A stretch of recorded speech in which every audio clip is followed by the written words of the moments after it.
The Montana sky hung low and gray, pressing down on Cormac Mac Calloway like an unwelcome hand on his shoulder. Rain threatened, but refused to fall, just like Augustus Calloway had refused to give anything during his life.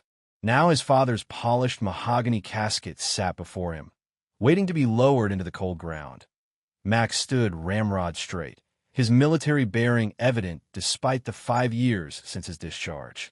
At 42, his face was weathered, eyes hard as gunmetal beneath a furrowed brow. He didn't bother to hide his indifference as the preacher droned on about a man he clearly never knew. Next to him, 17-year-old Sable shifted uncomfortably in her black dress. Mac glanced down at his daughter, the only person who mattered in his world, and saw her fighting back tears. Not for her grandfather, a man she'd barely met, but for him.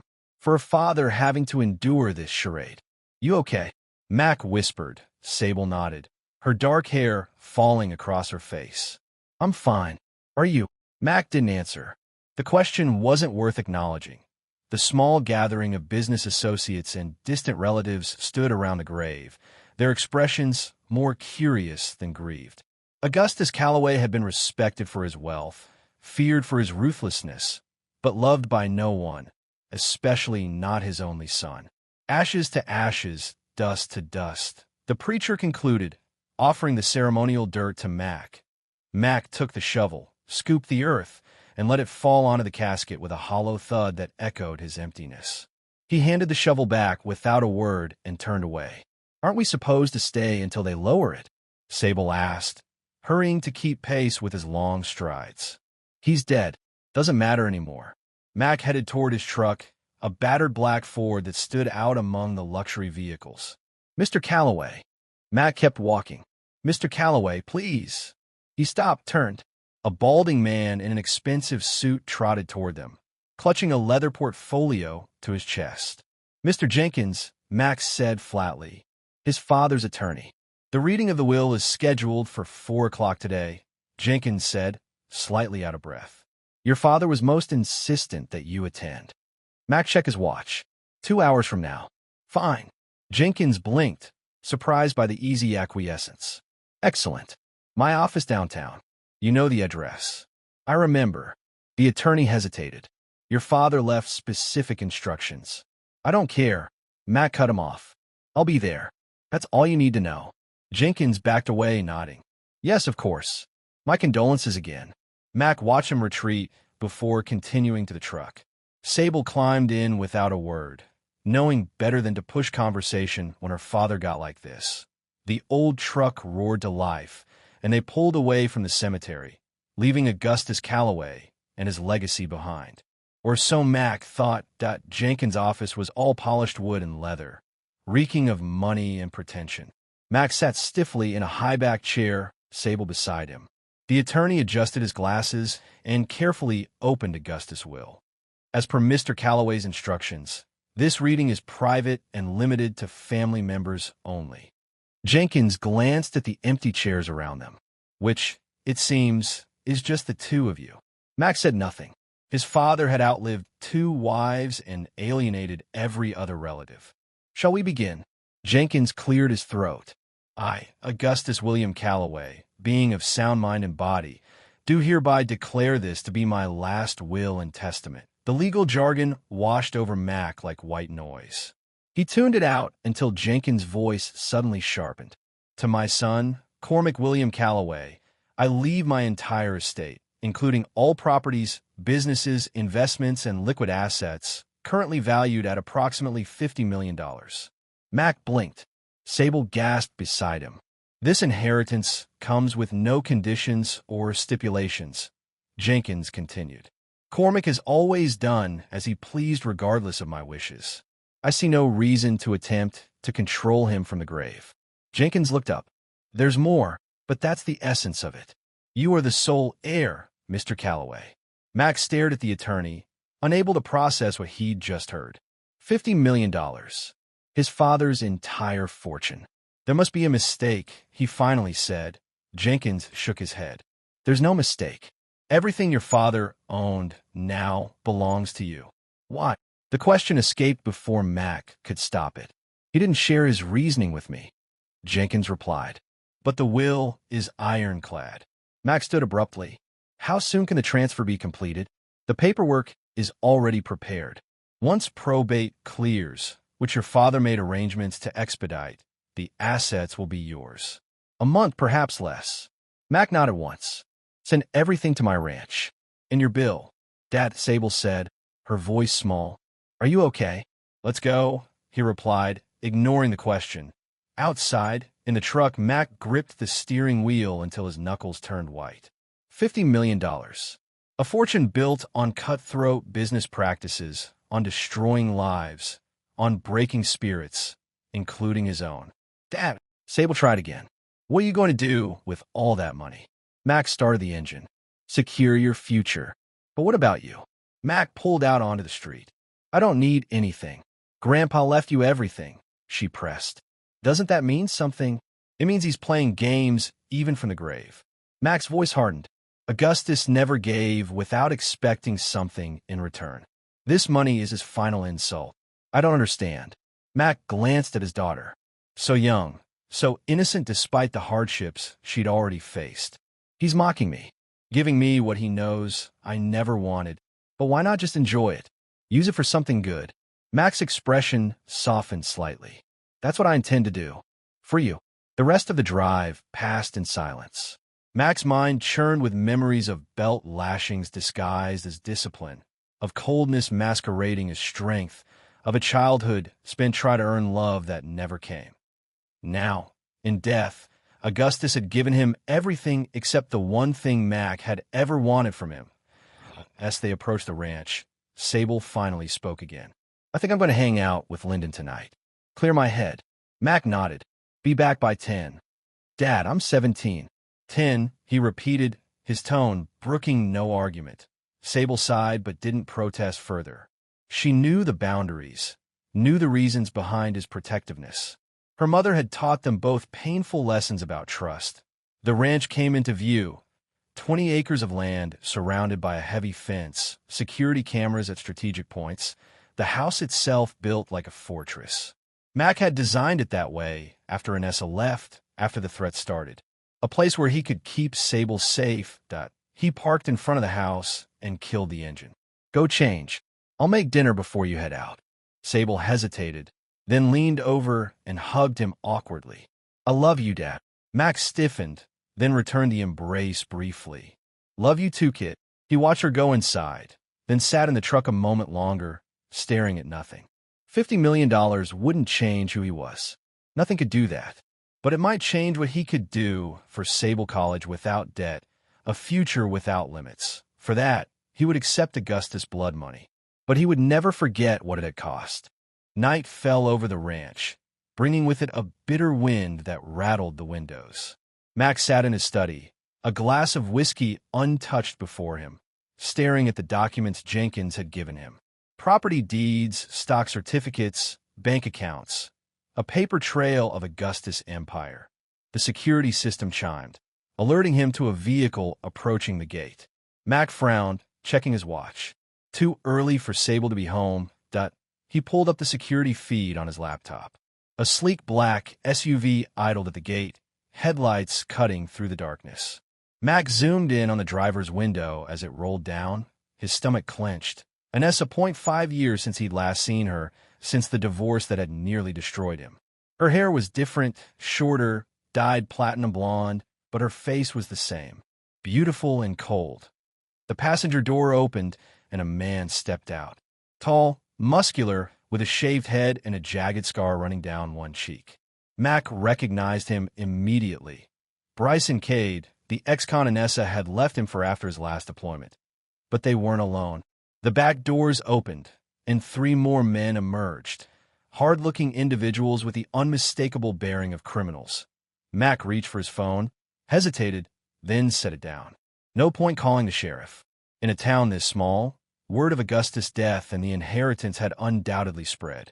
Anessa's timing was too perfect to be coincidence that he walked to the front door, grabbing his jacket. A Glock 19 sat in the safe by the entrance. Mac punched in the code, removed the weapon, and tucked it into his waistband at the small of his back.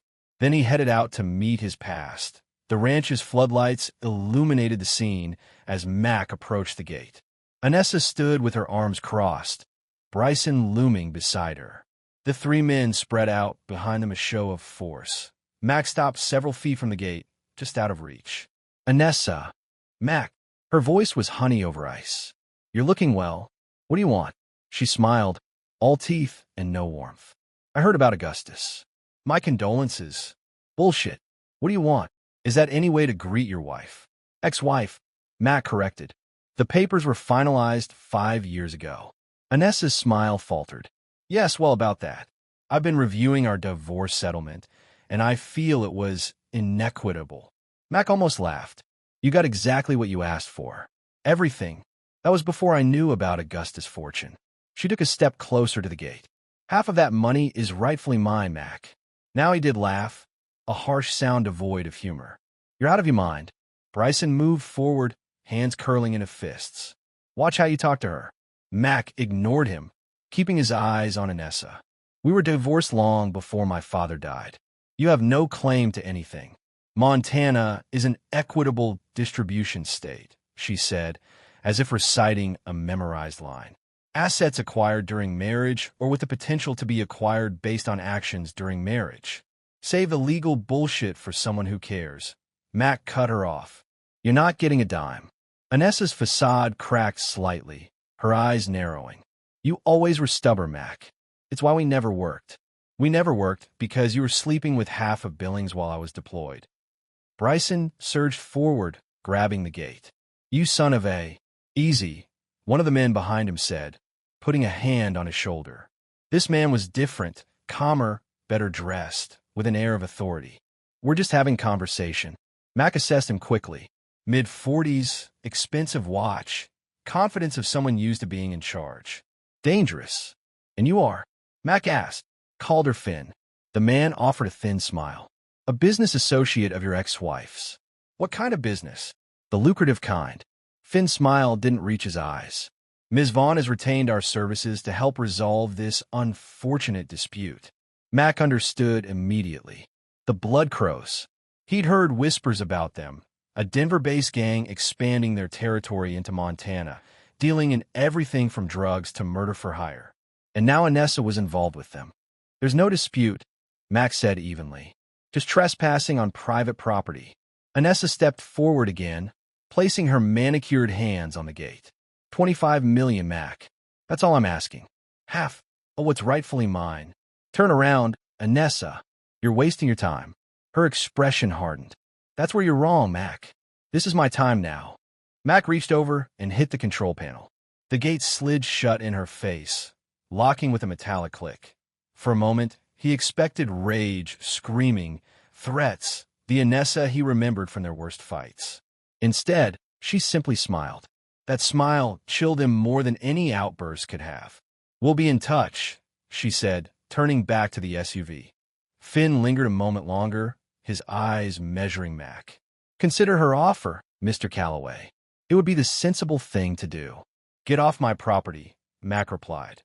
Finn nodded, as if Mac had confirmed something for him, then followed Anessa and the others to the vehicle. Mac watched them drive away, his hand resting on the Glock at his back. Something had changed in Anessa.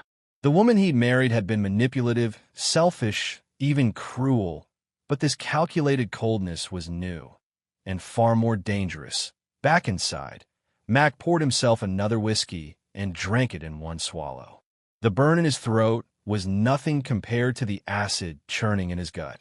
Anessa's reappearance, the Blood Crow's involvement, it complicated everything. His phone rang. Sable. What's up? He answered, trying to keep his voice normal. Is it okay if I stay out a little later? Lyndon and I are going to catch a movie. Mac checked his watch. 8:30. Be home by 11. No later. Thanks, Dad. Love you. Love you too. Be careful. Mac hung up, debating whether to tell Sable about Anessa's visit. No, he decided. No need to worry her yet. He'd handle this himself. He walked to the window, staring out at the darkness beyond the security lights. Anessa wouldn't give up easily. She never had. But neither would he. Not when it came to protecting what was his Augustus money meant nothing to him. But it meant everything to Anessa, and that gave him leverage. If she wanted a war, he'd give her one. This time, he'd make sure she lost everything. Sable checked her phone as she and Lyndon left the movie theater. 10:15 p.m. She had time to grab a quick bite at Dino's diner before heading home. Your dad's still being super strict, huh? Lyndon asked, pulling her jacket tighter against the cold. He has his reasons.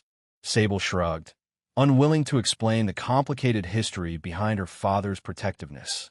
Come on, you're practically an adult. Doesn't he trust you? It's not about trusting me. Sable led the way toward the diner, its neon sign casting pink and blue light onto the sidewalk. It's about not trusting everyone else. Lyndon rolled her eyes. This town is like the most boring place on earth. What does he think is going to happen? Sable bit her lip, remembering the day her mother had left, the screaming, the threats, the restraining order that came later. It's complicated. Inside Dino's, they slid into a booth by the window. The diner was nearly empty, just a couple of truckers at the counter and an elderly couple in the corner. So, Lyndon leaned forward, eyes bright with curiosity. Is it true about your grandpa leaving you guys a ton of money? Sable hesitated. News traveled fast in Billings. Where'd you hear that? My dad works at the bank. He said Mr. Jenkins was talking about it. $50 million. Is that for real? I don't know the exact amount, Sable said uncomfortably. But yeah, my dad inherited everything. Holy shit, you're going to be like the richest kid in school. It doesn't matter. Nothing's going to change. Lyndon laughed. Are you kidding? Everything's going to change. You could buy a new car, new clothes. Hell, you could buy the school if you want. It's not my money. It's my dad's. Sable picked at her napkin. And he doesn't care about that stuff. Well, what about college? You've always wanted to go to NYU, right? Now you totally can. Sable smiled slightly at that. Yeah, I guess that part is cool. They ordered burgers and shakes, the conversation drifting to school gossip and plans for the upcoming weekend. By the time they finished eating, it was 10:45. I better get going, Sable said, leaving cash on the table. Dad will freak if I'm late. Want me to walk you to your truck? Lyndon offered. Nah, it's just across the street. I'll text you tomorrow. They hugged goodbye, and Sable stepped out into the night. The temperature had dropped further, the wind biting through her jacket. She hurried across the street toward the small lot where she'd parked her pickup. The lot was poorly lit, most of the street lamps either broken or dim. Sable fished her keys from her pocket, quickening her pace. Something about the shadows between the parked cars made her uneasy. She was halfway to her truck when she heard footsteps behind her. Sable Calloway. She turned. A man she'd never seen before stood a few feet away, tall, wiry, with a tattoo creeping up his neck. Who's asking? She took a step back, suddenly aware of how isolated the parking lot was. The man smiled, revealing a gold tooth. Got a message for your daddy. Before Sable could react, someone grabbed her from behind, a hand clamping over her mouth. She tried to scream, to fight, but another figure appeared, then another. Bring her. A female voice said. Sable's blood ran cold. She knew that voice. They dragged her into the alley beside the parking lot. 3 men holding her while she kicked and struggled. A black SUV was parked at the alley's end, its engine running. Hello, stepdaughter. Anessa stepped into the dim light, her face a mask of cold fury. Sable stopped struggling, shock momentarily overriding fear. What are you doing here? Teaching your father a lesson in cooperation. Anessa nodded to one of the men. Bryson, show her what happens when Max says no to me. The largest man stepped forward, shaved head, scarred face, eyes like empty holes. Sable recognized him from pictures, from her mother's social media before Dad had made her block everything. Please, Sable whispered. I haven't done anything to you. No, Bryson agreed, his voice surprisingly soft. But your father has. His fist drove in her stomach with such force that Sable doubled over, unable to breathe. Pain exploded through her, and she would have collapsed if not for the men holding her arms. Again, Anessa commanded. Another blow, this time to her ribs. Something cracked. Sable's vision swam, black spots dancing at the edges. The old man, leaving everything to Mac, wasn't part of the plan, Anessa said conversationally, watching as Sable gasped for air. I was counting on that money, Sable. Do you know what it's like to count on something only to have it ripped away? Sable couldn't answer, couldn't breathe, couldn't think through the pain. Hold her up, Bryson said to the others. They yanked her upright. Sable's head lolled forward, a strand of bloody saliva hanging from her mouth. Your daddy thinks he can shut me out. Anessa crouched down, forcing Sable to look at her. That he can keep what's rightfully mine. But he forgets what I'm capable of. He'll kill you for this, Sable managed, each word in agony. Anessa laughed. He can try, but first he'll pay me what I'm owed. She stood, brushing imaginary dirt from her designer pants. Make sure she remembers this night. One of the men, younger, with a wispy beard and nervous eyes, laughed. How much are we supposed to fuck her up, boss? The third man, who'd remained silent until now, answered. Enough to send a message, Skeet. Not enough to kill her. But Bryson wasn't listening. He drove his fist into Sable's face. Her nose shattered, blood spurting across her chin and neck. She tried to scream, but only a gurgle emerged. That's enough, the third man said sharply. Not yet. Bryson hit her again, this time in the ribs where they'd already cracked. Sable vomited, the contents of her dinner spattering the alley floor. Goddamn, that's nasty, Skeet laughed, jumping back to avoid the splash. I said enough. The third man grabbed Bryson's arm. Finn wants her alive. Bryson shook him off. One more. He leaned close to Sable, his breath hot on her bleeding face. Tell your daddy, this is just the beginning. He stepped back and kicked her square in the face with his steel-toed boot. Sable's world exploded into white-hot pain. Then darkness began to creep in from the edges. She felt herself falling, the men releasing her arms. The cold concrete pressed against her cheek. Through a haze of pain and encroaching unconsciousness, she heard Anessa's voice. Tell your daddy to give me my half, or next time, we won't stop. The last thing Sable saw was Bryson's boot coming toward her face again. Then nothing. Mac paced the living room, checking his watch for the dozenth time. 11:30 p.m. Sable was never late, not without calling. He tried her cell 3 times straight to voicemail. He tried Lyndon's number next. The girl answered on the second ring, her voice sleepy. Mr. Calloway? What's wrong? Is Sable with you? No. She left Dino's around 10:45 to head home. Mac's grip tightened on the phone. She never made it. What? But her truck. I'm going to look for her. If she contacts you, call me immediately. Mac hung up and grabbed his keys, a cold dread settling in his gut. He knew, with the certainty of a man who'd seen the worst humanity had to offer, that Anessa was behind this. He'd barely reached his truck when his phone rang an unknown number. Calloway, he answered, his voice tight. Is this the father of Sable Calloway? A woman's voice, professional, unfamiliar. Yes. Who is this? This is Nurse Matthews at Billings Memorial Hospital. Your daughter has been admitted to the emergency room. She was found unconscious in an alley downtown. The world seemed to tilt beneath Mac's feet. Is she? She's in critical condition, Mr. Calloway. You should come right away. Mac didn't remember the drive to the hospital. One moment he was in his truck, the next he was running through the emergency room doors, demanding to see his daughter. Sir, you need to calm down, a security guard warned, stepping into his path. My daughter Sable Calloway, where is she? A nurse appeared, her face grave. Mr. Calloway? Come with me, please. She led him through double doors into the trauma ward. The antiseptic smell, the beeping monitors, the hushed voices, it all faded away when Max saw the figure in the bed. If not for the dark hair, he wouldn't have recognized her. Sable's face was swollen beyond recognition, a maze of purple bruises and split skin. Tubes ran from her arms, her nose, her mouth. A ventilator hissed rhythmically. Jesus Christ, Mac whispered, his knees nearly buckling. She has multiple broken ribs, a punctured lung, internal bleeding, and a severe concussion, the doctor explained, appearing at his side. We've stabilized her for now, but she's not out of danger. Who found her? A couple leaving the movie theater. They called 911. Mac approached the bed slowly, afraid to touch her, afraid he might somehow cause more damage. Sable looked so small, so broken. His little girl. We've notified the police, the doctor continued. They'll want to speak with you when you're ready. Mac nodded mechanically, not taking his eyes off Sable. Can I have a minute alone with her? Of course. When the room cleared, Mac sank into the chair beside the bed. His hand hovered over Sable's, hesitating before gently taking it. Her skin was cold. I'm here, baby girl, he whispered.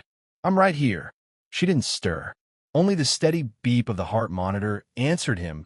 Mac's vision blurred with tears he refused to shed. Tears wouldn't help Sable. Tears wouldn't punish those responsible. He knew who had done this. Knew why. And in that moment, something fundamental shifted inside him. A line crossed. A decision made. Mac leaned forward, pressing his lips to Sable's forehead. I promise you, Sable, he whispered against her skin. They will all burn. It wasn't a threat. It wasn't even AVOW to IT was a certainty. Mac hadn't moved from Sable's bedside in 36 hours. Nurses came and went, checking vitals, adjusting IVs, speaking in hushed tones as if their words might shatter what little peace remained in the sterile room.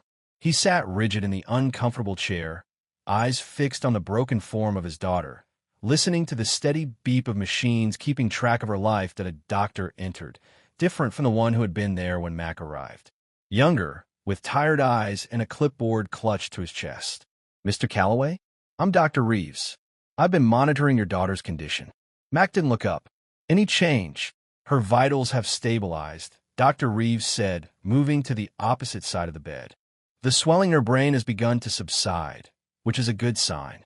When will she wake up? The doctor hesitated. It's difficult to say. The trauma was significant. Now Mac looked up, his eyes boring into the doctor's. That's not an answer. The next 24 hours will be critical, Dr. Reeves said, meeting Mac's gaze with practiced calm. If she regains consciousness during that window, her chances improve dramatically. And if she doesn't, let's not get ahead of ourselves. The doctor checked the monitors, made a notation on his clipboard. The human body is remarkably resilient, Mr. Calloway, especially in someone young and healthy like your daughter. Mac's jaw tightened. She's 17. I know. Dr. Reeves's voice softened. The police detective asked to speak with you when you're ready. He's been waiting. I've got nothing to say to the police. They need your statement to investigate. I know who did this. Mac interrupted, his voice flat. And no badge is going to bring them to justice. The doctor tensed. Mr. Calloway, I understand you're upset, but no, you don't understand. Mac stood, towering over the younger man. You patch up the results. You don't deal with the causes. That's not fair. Life's not fair. Mac turned back to Sable, effectively dismissing the doctor. Tell the detective I'm staying with my daughter. Dr. Reeves sighed but nodded. I'll let him know. Try to get some rest, Mr. Calloway. She'll need you at your best when she wakes up. The door closed quietly behind him. Mac sank back into the chair, rubbing a hand over his face. The stubble had grown into the beginnings of a beard, rough under his palm. He couldn't remember the last time he'd slept or eaten. It didn't matter. Nothing mattered except Sable. In retribution, a soft knock at the door made him look up. A nurse entered, different from the previous shift. I brought you some coffee, she said, offering a steaming cup. Black, right? Mac nodded, accepting it without thanks. The nurse didn't seem to mind, her attention already on Sable. Poor thing, she murmured, checking the drip. What kind of monsters would do this to a child? Mac didn't answer. He didn't need to. The kind of monsters who followed Anessa. The kind who beat a teenage girl half to death to send a message. The nurse finished her checks and left. Mac sipped the bitter coffee, his mind running through scenarios, plans, contingencies. He'd need weapons. Information. A starting point. A slight movement caught his eye. Sable's fingers twitching against the white sheet. Mac set the coffee down hard, spilling it across the side table. Sable, he whispered, taking her hand. Can you hear me? Her eyelids fluttered, but didn't open. Her fingers tightened weakly around his. Nurse, Mac shouted, not taking his eyes off his daughter. Someone get in here. The same nurse rushed in, followed by Dr. Reeves, who must have been nearby. She moved, Mac said, his voice cracking. She squeezed my hand. Dr. Reeves moved to the bed, pulling a penlight from his pocket. He gently lifted one of Sable's swollen eyelids, shining the light briefly. Pupillary response is good. He repeated the process with the other eye. Sable, can you hear me? If you can hear me, squeeze your father's hand again. Mac held his breath. 1 second passed. 2, 3, to then, unmistakably, Sable's fingers tightened around his. That's it, Dr. Reeves encouraged. You're doing great, Sable. Can you try to open your eyes for us? Her face contorted with effort, the bruises shifting grotesquely. But slowly, painfully, her eyes opened, just slits through the swelling, but open. Dad. The word was barely audible, slurred through broken lips. I'm here, baby. Mac leaned closer, his vision blurring with unshed tears. I'm right here. Hurts, she whispered. I know. We'll get you something for the pain. Mac looked up at the nurse, who was already adjusting the 4. This will help, she assured them both. She'll feel better soon. Dr. Reeves performed a quick assessment, checking responses and vitals. This is a very good sign, Mr. Calloway. I'll order another CT scan to make sure the swelling continues to decrease. But her waking up this soon is extremely encouraging. Mac barely heard him. He was focused entirely on Sable, whose eyes kept drifting back to his face despite the obvious effort it took to keep them open. Don't try to talk, he told her. Just rest. You're going to be okay. Sable's lips moved again, so faintly he had to lean closer to hear. Mom, she whispered. It was Mom. Mac's blood ran cold. He'd known, of course, but hearing it confirmed, hearing that Sable had seen Inessa during the attack, sent a wave of rage through him so powerful it nearly took his breath away. I know, he said quietly. Don't worry about that now. Why? Tears leaked from the corners of Sable's eyes, mixing with the bruises. Why would she do this? Mac had no answer that would make sense to his daughter. No explanation that could possibly justify what had been done to her. She's sick, he said finally, in ways I can't explain. But she won't hurt you again. I promise. The doctor and nurse exchanged glances. Mac ignored them. Let them think what they wanted. Let them call the police. It wouldn't change what was coming. The medicine is starting to work, the nurse observed as Sable's eyes began to drift closed again. She needs rest now. Mac nodded, still holding his daughter's hand. I'll be right here when you wake up, he promised. But as Sable slipped back in his sleep, Mac knew he wouldn't be. He had work to do. A war to start. The doctor and nurse left after a few more minutes of observation. Mac waited until Sable's breathing evened out, then gently laid her hand back on the bed. He stood, looking down at her battered face that, in his time as a Marine, Mac had seen what humans could do to each other, had done things himself that would haunt lesser men. But nothing had prepared him for seeing his own child like this. Nothing had forged his resolve like this moment. He leaned down and kissed Sable's forehead. I promise you, Sable, he whispered against her skin, they will all burn. Max straightened, a deadly calm settling over him. He wouldn't be calling the police, wouldn't be making statements or filing reports. Justice wouldn't come from a courthouse, that it would come from the barrel of a gun. Mac drove back to the ranch under a sky heavy with unshed rain. The air smelled of ozone and wet earth, the promise of a storm matching his mood. He needed a shower, a change of clothes, and his weapons. Then he'd begin hunting. The security system chimed as he approached the gate. Mac frowned. Who would be waiting for him here? He pulled up the camera feed on his phone. A Billings County Sheriff's Department cruiser idled at the entrance. Sheriff Tobias Griggs himself sitting behind the wheel. Mac's eyes narrowed. The timing was too convenient. Sable wakes up, mentions Inessa, and suddenly the sheriff appears at his door. If there was one thing Mac had learned in combat, it was that there were no coincidences in war. He pulled up to the gate and rolled down his window. Sheriff. Griggs nodded, his jowly face attempting a solemn expression. Mac, heard about Sable. Terrible thing. What do you want? Just checking in. Thought you might have some idea who did this.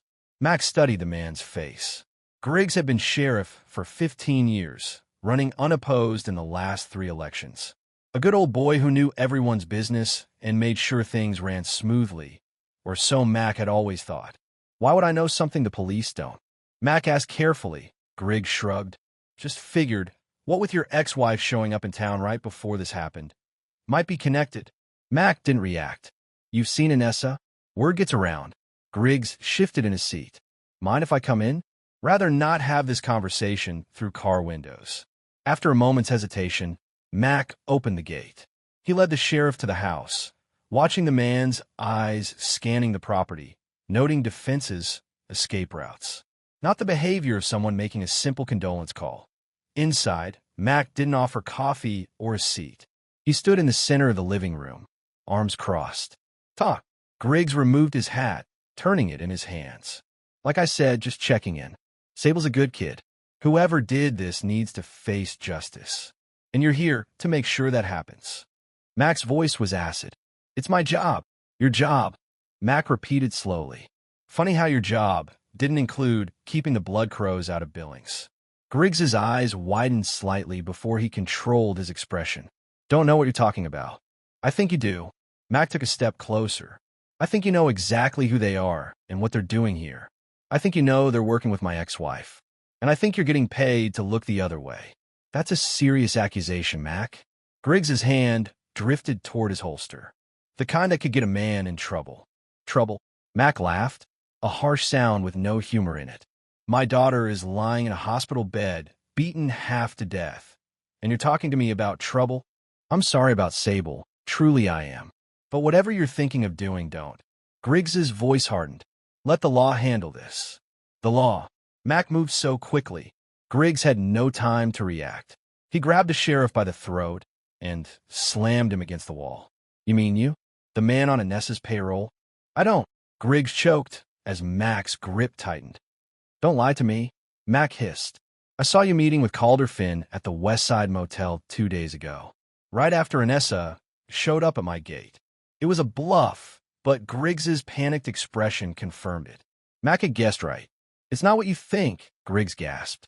They approached me, threatened my family. Save it. Mac released the sheriff, who slumped against the wall, coughing. How much are they paying you? Griggs rubbed his throat, eyes darting to the door. 10 grand a month. To look the other way while they set up shop. And what did Inessa offer for dealing with me? The sheriff paled. Nothing. I swear. Mac moved in again, grabbing Griggs by the front of his uniform and dragging him across the room to his desk. He slammed the man's head down onto the polished wood surface with enough force to split the skin across his nose. Blood sprayed across the papers. Tell me the truth, Mac demanded, keeping the sheriff's face pressed to the desk. 50,000, Griggs blurted, blood bubbling from his nostrils. To find something on you. Get you locked up so she could file for custody of Sable. Mac's grip tightened, his knuckles white against Griggs's uniform. And when that didn't work out, they decided to beat her instead. I didn't know they'd hurt the girl. I swear to God, Mac. God's not listening right now. Mac pulled Griggs's head back and slammed it down again. The sheriff's nose broke with a wet crunch. But I am. Tell me where they're operating from. I can't. They'll kill me. I'll kill you if you don't. Mac countered, his voice calm. And I'll take my time. Griggs must have believed him because he started talking. Old mining camp near the Beartooth foothills. Finn bought it through a shell company. They've got maybe 20 men up there, heavily armed, running drugs in from Canada, distributing throughout Montana and Wyoming. And Inessa, staying at the compound with Finn. They're together. Mac absorbed this, his rage settling into something colder, more focused. Who else is on their payroll besides you? 2 of my deputies. The fire marshal. A judge. Griggs moaned as blood continued to pour from his shattered nose. Please, Mac. I got a family. So do I. Mac pulled the sheriff upright, staring into his bloodied face. Here's what's going to happen. You're going to pretend you never came here. Never saw me. Never had this conversation. What are you going to do? You don't want to know. Mac wiped his bloody hand on Griggs's uniform. But if anyone comes asking questions about me or looking for me, you're going to be absolutely useless to them. Understand? Griggs nodded, his eyes wide with terror. If I find out you warned them I'm coming, I'll make sure your wife and kids get to watch what I do to you. Are we clear? We're clear, Griggs whispered, blood dripping from his chin. You're going to pretend you never saw me coming. Good. Mac released him, and the sheriff stumbled back, clutching his broken nose. "Now, get out of my house." Griggs fled without another word, leaving a trail of blood drops on the hardwood floor. Mac watched through the window as the sheriff's cruiser sped away, gravel spraying from the tires. He'd bought himself some time, but not much. Griggs couldn't be trusted. The man was a coward who'd sell out anyone to save his own skin, which meant Mac needed to move fast. He walked to the gun safe in his bedroom, punched in the code, and began removing weapons. A Remington 700 sniper rifle, his service pistol, a combat shotgun, ammunition for each. He laid them on the bed, then added a tactical vest, night vision goggles, and his old Marine combat knife. Next came the study, where he pulled up maps of the area on his computer. The Beartooth foothills covered hundreds of square miles, but old mining claims were a matter of public record. It didn't take long to identify several possibilities, and even less time to narrow it down based on access roads and isolation. His phone rang the hospital. Mac answered immediately. "Mr. Calloway? This is Nurse Winters. Your daughter is asking for you." "How is she?" "Stable. The doctor is pleased with her progress. She's in some pain, but that's to be expected. Tell her I'll be there soon." Mac ended the call that he wouldn't lie to Sable, but he wouldn't tell her everything either. Not yet. Not until it was over. Mac gathered what he needed, loading it into his truck. One more stop before the hospital. He needed to find the weakest link in the Blood Crow's chain, and he knew exactly where to start. The sun had set by the time Mac reached the eastern outskirts of Billings, where ramshackle houses and trailer parks gave way to abandoned industrial lots. This was where the city's forgotten lived. The addicts, the drifters, the criminals too small time to afford anything better. Mac parked his truck behind a defunct gas station and continued on foot, a baseball cap pulled low over his eyes. He wore a nondescript jacket over his shirt, the Glock concealed at his waistband. Nothing about him screamed ex-Marine on a revenge mission.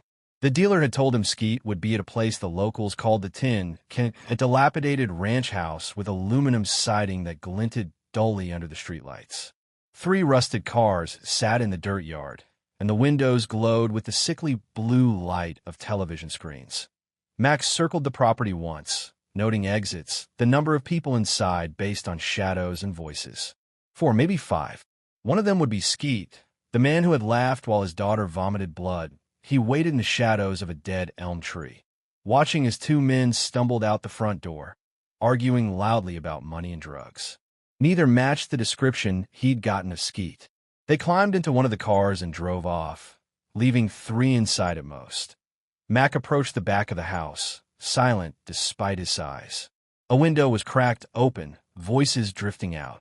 "Finn's gonna be pissed you skimmed that much," a woman said, her voice raspy from cigarettes or meth or both. "Finn can suck my dick." This voice was male, young, cocky. "I did the job. I deserve a bonus. Beating up some teenage girl." The woman laughed. "Real tough guy, Skeet." Mac's hand tightened on the Glock. Target confirmed. "You should have seen her face when Bryson started in on her," Skeet continued. "Crying for her daddy. Pathetic." Mac had heard enough. He moved to the back door, tested the handle. Unlocked. These people felt safe in their squalor. Protected by Finn's reputation, he entered silently, finding himself in a filthy kitchen. The stench of chemicals and unwashed bodies hit him like a wall. Through a beaded curtain, he could see into the living room where the voices came from. Skeet sat on a torn couch, rail-thin with stringy hair and tattoos crawling up his neck. A pipe was in his hand, smoke curling around his face. The woman sat across from him, her back to Mac, equally thin and dirty. "Someone else is here," a third voice said, male, deeper, from somewhere Mac couldn't see. Mac stepped through the beaded curtain, gun raised. "Nobody move." The woman screamed. Skeet froze, the pipe halfway to his mouth. The third person, a heavy-set man with a patchy beard, emerged from a hallway, reaching behind his back. "Touch that gun and you die first," Mac said calmly. The man stopped, hands raising slowly. "Who the fuck are you?" Skeet demanded, eyes wide and pupils dilated.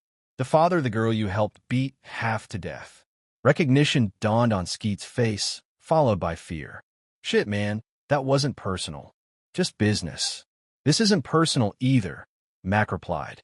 It's war. He shot the heavy man in the knee. The crack of the Glock was deafening in the small room. The man went down screaming, clutching his shattered joint.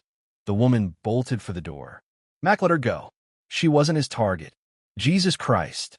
Skeet tried to stand, but Mac was across the room in 2 strides, the barrel of the Glock pressed against his forehead. Sit. Skeet's Saturday. Please, man. I was just following orders, he babbled. Finn and that lady, they said. I don't care what they said. Mac grabbed Skeet by the throat, dragging him off the couch and throwing him into a wooden chair. You held my daughter while she was beaten. You laughed. I didn't. Lie to me again, and I'll shoot off your kneecaps too. Mac glanced at the wounded man, who was still howling in pain. Shut up, or you're next. The man bit down on his screams, reduced to whimpering. Mac turned back to Skeet. Where's Anessa? Who? The back of Mac's hand cracked across Skeet's face, splitting his lip. My ex-wife. Blonde. Cold. Working with Finn. The boss lady? She's at the compound, man. With Finn. Where's the compound? Skeet hesitated. Mac pressed the gun under his chin. The old Blackburn mine. Skeet blurted. Off Route 78, near Red Lodge. How many men? I don't know, 15, 20? They rotate through. Mac studied Skeet's face. He was telling the truth, but it wasn't enough. What's their security like? Guards at the entrance. Dogs patrolling the perimeter. Finn's got snipers in the hills during the day. And at night, fewer men, but the dogs are worse. They're trained to kill. Mac nodded. Who else was there when my daughter was beaten? Just me, Bryson, and Vance. And your ex? Vance? Finn's second in command. Cold bastard. He's the one who said to stop. Mac filed the name away. And Bryson? Where is he now? At the compound. He never leaves Finn's side. Is my daughter the first person you've helped hurt? Skeet swallowed hard. No. How many others? I don't know, man. A dozen? Finn uses us to send messages. Mac's expression didn't change, but something shifted in his eyes. He reached into his jacket pocket and pulled out a zip tie. Hands behind the chair. Wait, please, Skeet begged. I told you what you wanted to know, and now you're going to tell me more. Mac forced Skeet's hands behind the chair and secured them with a zip tie. He pulled out his combat knife, the blade catching the dim light. Everything about the compound. Every entrance. Every guard position. Every weakness. Skeet stared at the knife, trembling. They'll kill me if I tell you that. I'll kill you if you don't, Mac countered. And I'll take my time. For a moment, Skeet seemed to weigh his options, calculating his chances. Then he started laughing, a high, manic sound. You're dead anyway, man. You go against Finn, you're dead. You, your daughter, everyone you care about. Mac didn't respond to the outburst. Instead, he stepped forward and, with a quick, practiced motion, sliced off Skeet's left pinky finger. The laughter transformed into a scream. Blood spurted from the wound, spattering across Skeet's jeans and the dirty carpet. That's one, Mac said calmly. I've got 9 more fingers to go through before I start on other parts. Or you can tell me what I need to know. You're crazy, Skeet shrieked, staring at his maimed hand in horror. No, Mac moved the knife to Skeet's ring finger. I'm at war, and in war, there are casualties. The knife began to press down. Skeet broke. Wait. I'll tell you. Everything. And he did. Over the next hour, in between sobs and pleas, Skeet detailed everything he knew about the compound guard rotations, the location of Finn's quarters, the building where they kept their weapons. He drew a crude map with his remaining hand once Mac untied him, marking entrances and blind spots. By the time he finished, Skeet was missing 3 fingers from his left hand, and Mac had used the tip of his knife to remove the man's right eye when he tried to hold back information. That's all I know. I swear to God, Skeet whimpered, clutching his mangled hand against his chest. Blood soaked his shirt, dripping from the empty socket where his eye had been. The other man had passed out from pain and blood loss. Mac studied the map, committing it to memory. Where's Anessa staying? Which building? With Finn. The main house, 2nd floor, east side. Mac folded the map and tucked it into his pocket. He looked at Skeet, who was swaying in the chair, face pale from shock and blood loss. Please, Skeet whispered.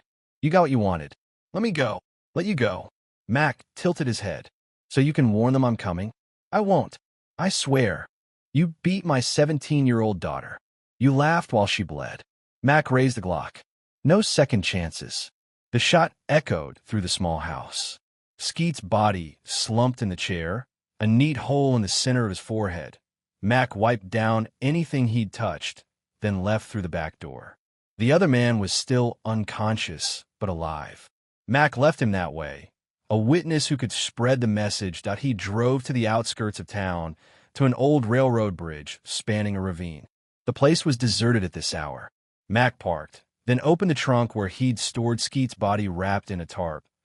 It took less than 10 minutes to secure the corpse to the bridge railing with wire, leaving it hanging for all to see.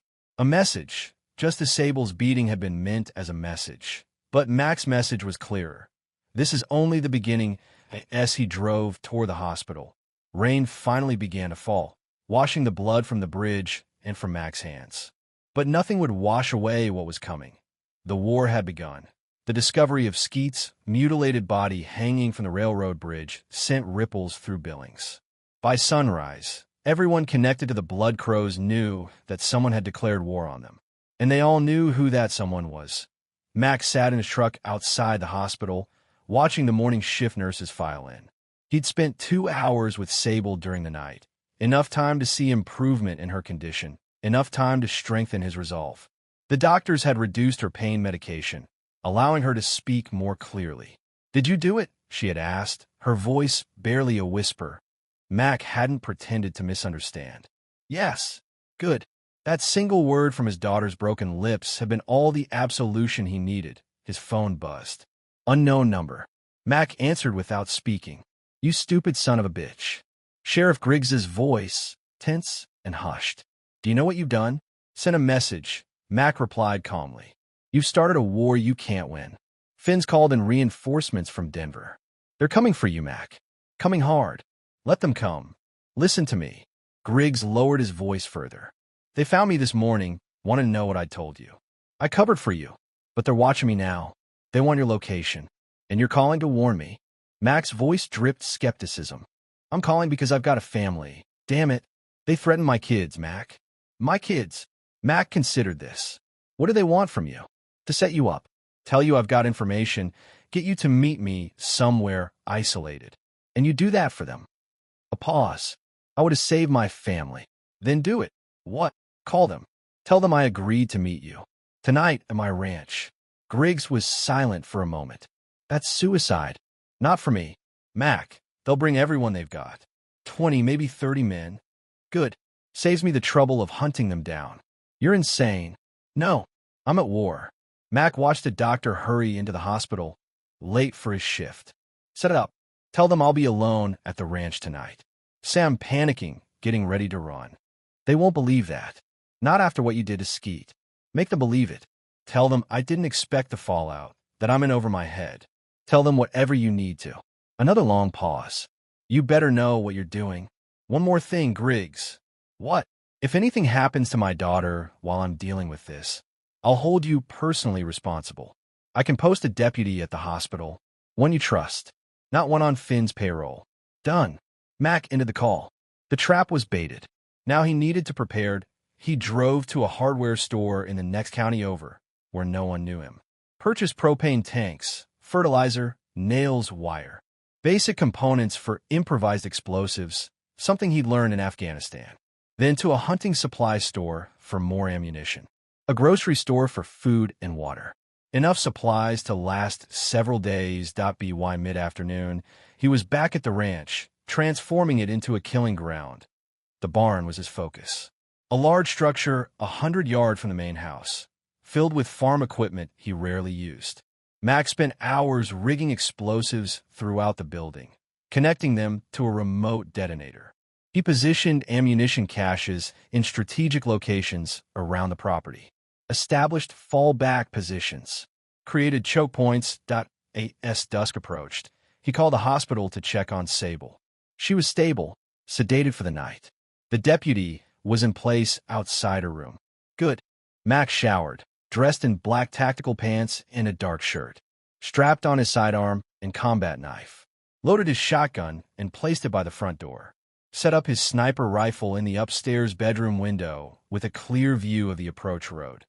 Then he waited at 9:38 p.m. The security system alerted him to vehicles approaching the gate. Mac checked the camera feed. 3 SUVs and 2 pickup trucks, driving with headlights off. He watched them stop at the gate, watched men pour out, 21 in total, heavily armed. They cut the lock on the gate rather than try to bypass the electronic system. Smart. They didn't want to trigger any alarms. What they didn't know was that Mac had already disabled that particular alarm, wanting them to think they had the element of surprise. Mac picked up his radio. Deputy Rollins? After a moment, the deputy guarding Sable responded. Here. Status. Your daughter's sleeping peacefully. Room secure. Keep it that way. Yes, sir. Mac set down the radio and moved to the sniper rifle. Through the scope, he watched the blood crows spread out, approaching the ranch in a standard flanking formation. Someone had military training. Probably Finn. That would make things more challenging. He recognized Bryson among them. The scarred face unmistakable even in the darkness. The man who had put his boot in his Sable's face. Mac adjusted his aim, centering the crosshairs on Bryson's head. One shot, and he could begin his revenge right now. But that wasn't the plan. They needed to come closer. All of them. Mac abandoned the rifle and moved downstairs. He flicked on the porch light, then opened the front door and stepped outside, hands empty and visible. I know you're out there, he called into the darkness. You want me? Come and get me. He ducked back inside as bullets peppered the doorframe. Grabbing the shotgun, Mac moved through the house to the back door. Outside, he kept to the shadows, circling toward the barn. He could hear the men approaching the house, their attempts at stealth betrayed by tense breathing and the occasional whispered command. Mac reached the barn and slipped inside through a side door. He positioned himself behind a tractor, shotgun ready, night vision goggles giving him a clear view of the large main doors. 5 minutes past 10. Then voices outside the barn. He's not in the house. Check the outbuildings. He's here somewhere. The barn doors slid open.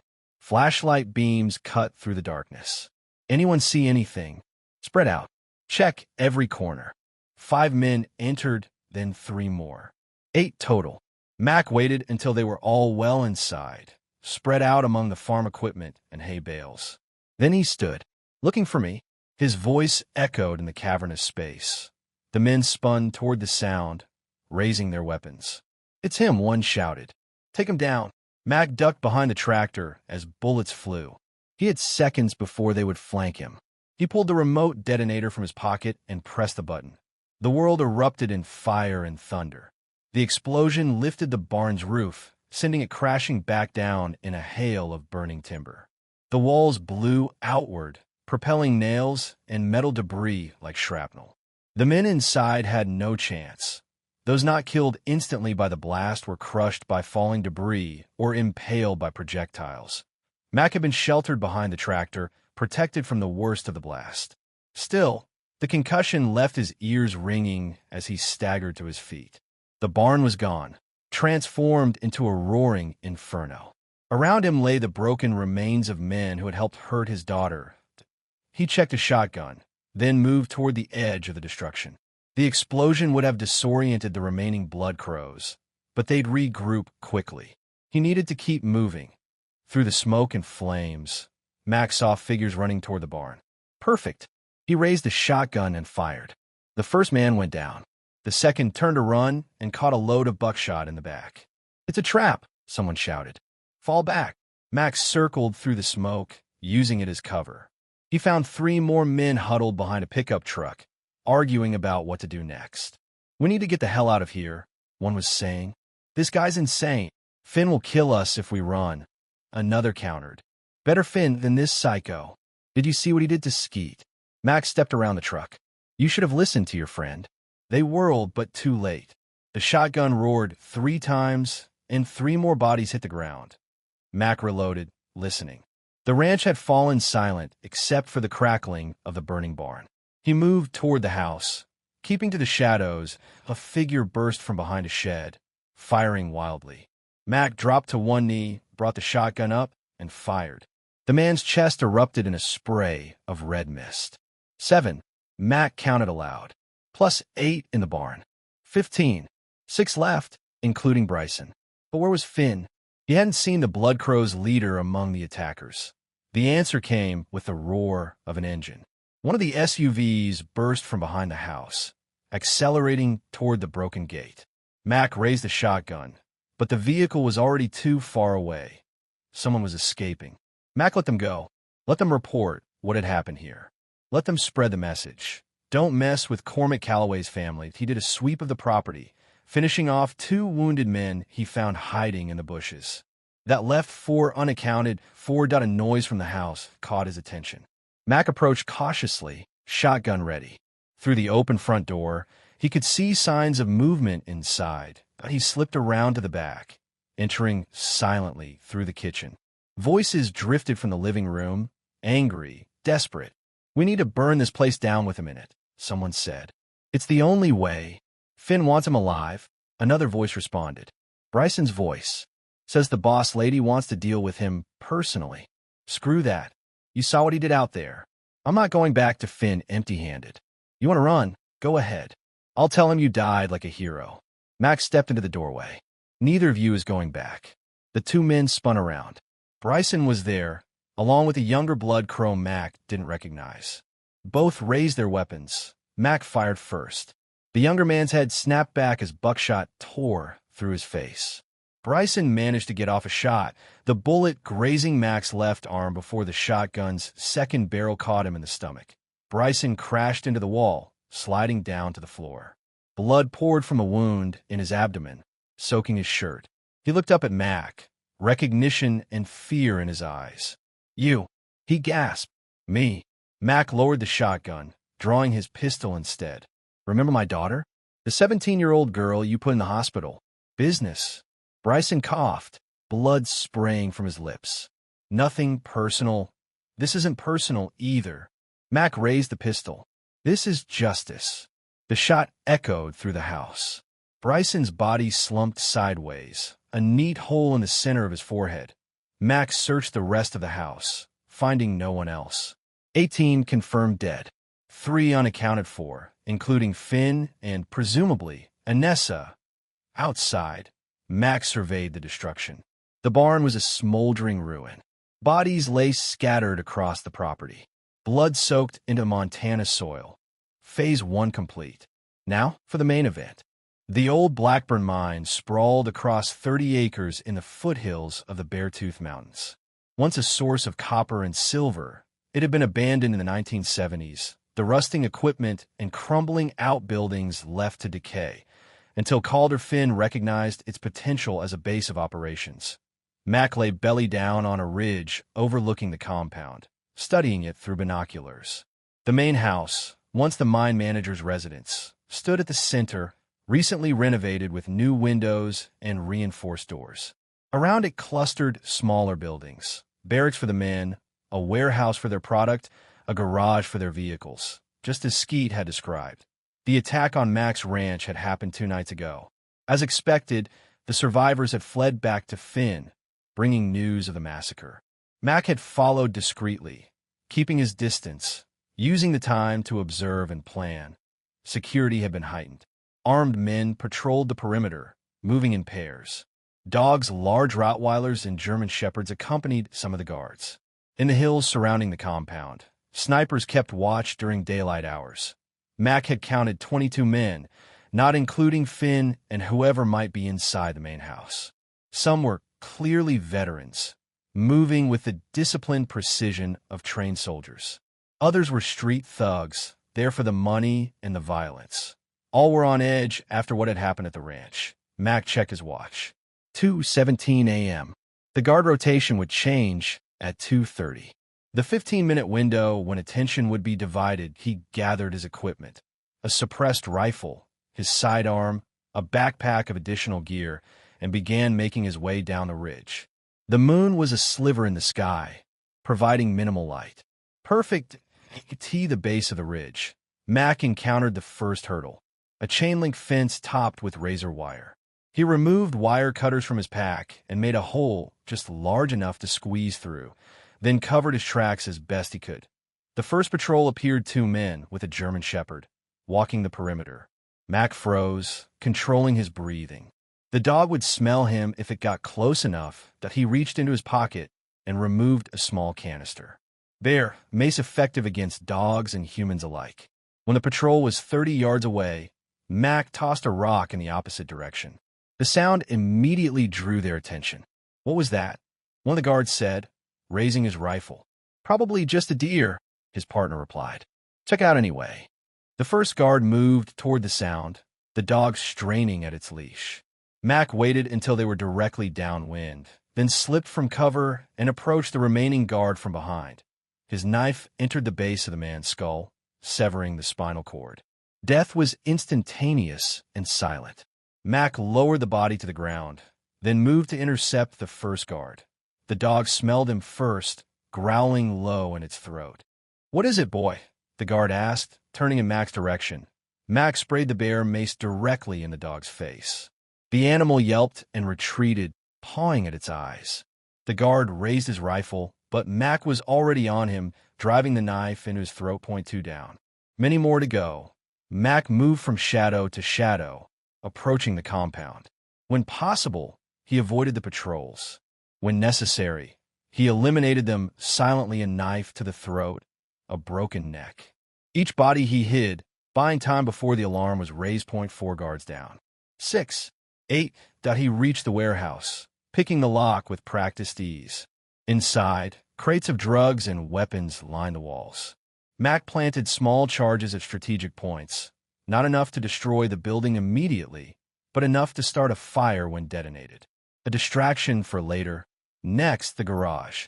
Same treatment, small charges on the fuel tanks of vehicles. Mac checked his watch again.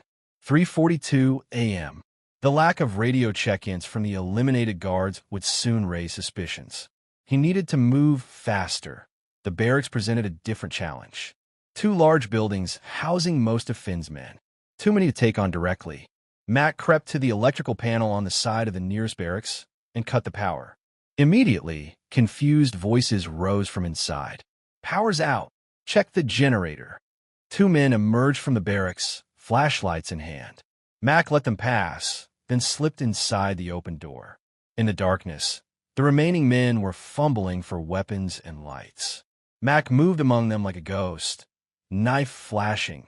Screams erupted as men fell. Gunshots rang out, some striking their own comrades in the confusion.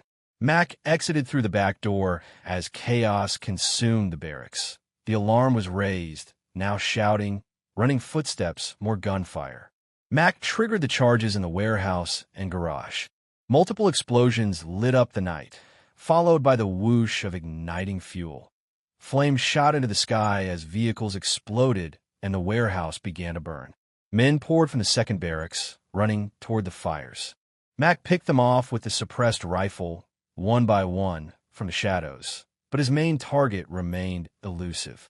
Finn would be in the main house, probably with Anessa. Protected, waiting, Mac circled around to the back of the house. A single guard stood at the rear door, nervously scanning the compound as it descended into chaos. Mac put a bullet through his eye, then approached the door. It was locked, but a focused shot destroyed the mechanism. Mac entered, finding himself in a kitchen. The house was silent despite the chaos outside. Soundproofed, probably. Smart. He moved through the ground floor methodically, checking each room. Empty. The second floor, then Mac ascended the stairs slowly, listening for movement. At the top landing, a man appeared with a shotgun. Mac fired twice, center mass. The man crumpled without a sound. 4 doors lined the upstairs hallway. Mac tried the first, a bathroom. Empty.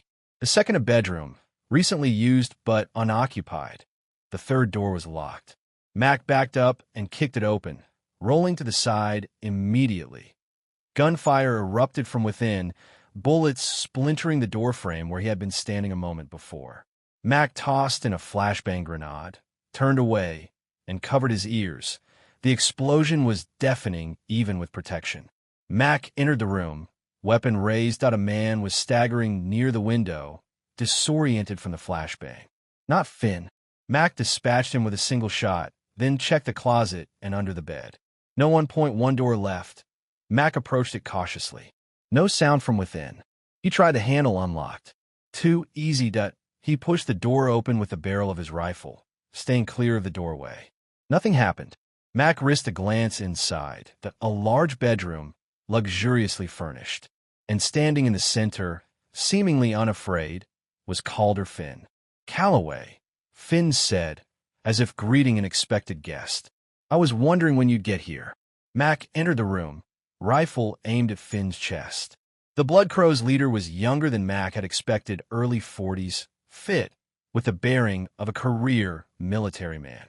He wore no shirt, revealing a torso covered in tattoos and battle scars. Most notably, Finn held no weapon. "Where's Anessa?" Mac demanded. "Gone." Finn smiled thinly. "She left about an hour ago. Said she had unfinished business in town." Mac's blood ran cold. "The hospital? Maybe." Finn shrugged. "Or maybe she's halfway to Canada by now. Anessa tends to look out for herself. You sent her after my daughter." "I don't send Anessa anywhere. She does what she wants." Finn gestured to the rifle. "Are you going to use that? Or did you come here to talk?" Mac lowered the rifle slightly. "You're awfully calm for a man about to die." "We're all about to die, Calloway. The only question is when and how." Finn's eyes hardened. "But I'm not going out from a bullet fired by a man hiding behind a gun." In one swift motion, Mac slung the rifle over his shoulder and drew his combat knife. "Better." Finn smiled, a genuine expression this time. "Much." He reached behind him and produced a wicked-looking Bowie knife. "Shall we dance?" They circled each other slowly, knives extended. Finn was lighter on his feet, moving with the practiced grace of a trained fighter. Mac was bigger, stronger, but carrying more years and the fatigue of the night's activities. "You know, I almost respect you," Finn said conversationally. "Coming here alone, taking out my men one by one. That takes balls." "Save your admiration," Mac growled. "You helped beat my daughter half to death." "Business," Finn replied. "Nothing personal." That's what Bryson said before I put a bullet in his brain. Something flickered in Finn's eyes, anger, perhaps, or fear. "Bryson was loyal, more than I can say for Anessa. Seems you have poor taste in partners," says the man she left. Finn lunged suddenly, knife slashing toward Mac's throat. Mac parried the blow, countering with a strike of his own that Finn barely dodged. They separated, reassessing each other. "You're good," Finn acknowledged. "Military, Marines, Army Rangers, myself." Finn grinned. "This should be interesting." They clashed again, blades scraping against each other. Finn was faster, scoring a cut along Mac's forearm. Mac responded by slamming his elbow into Finn's ribs, hearing a satisfying crack. Finn staggered back, momentarily winded. Mac pressed the advantage, driving forward with a series of brutal strikes. Finn parried most, but a thrust connected with his shoulder, drawing first blood.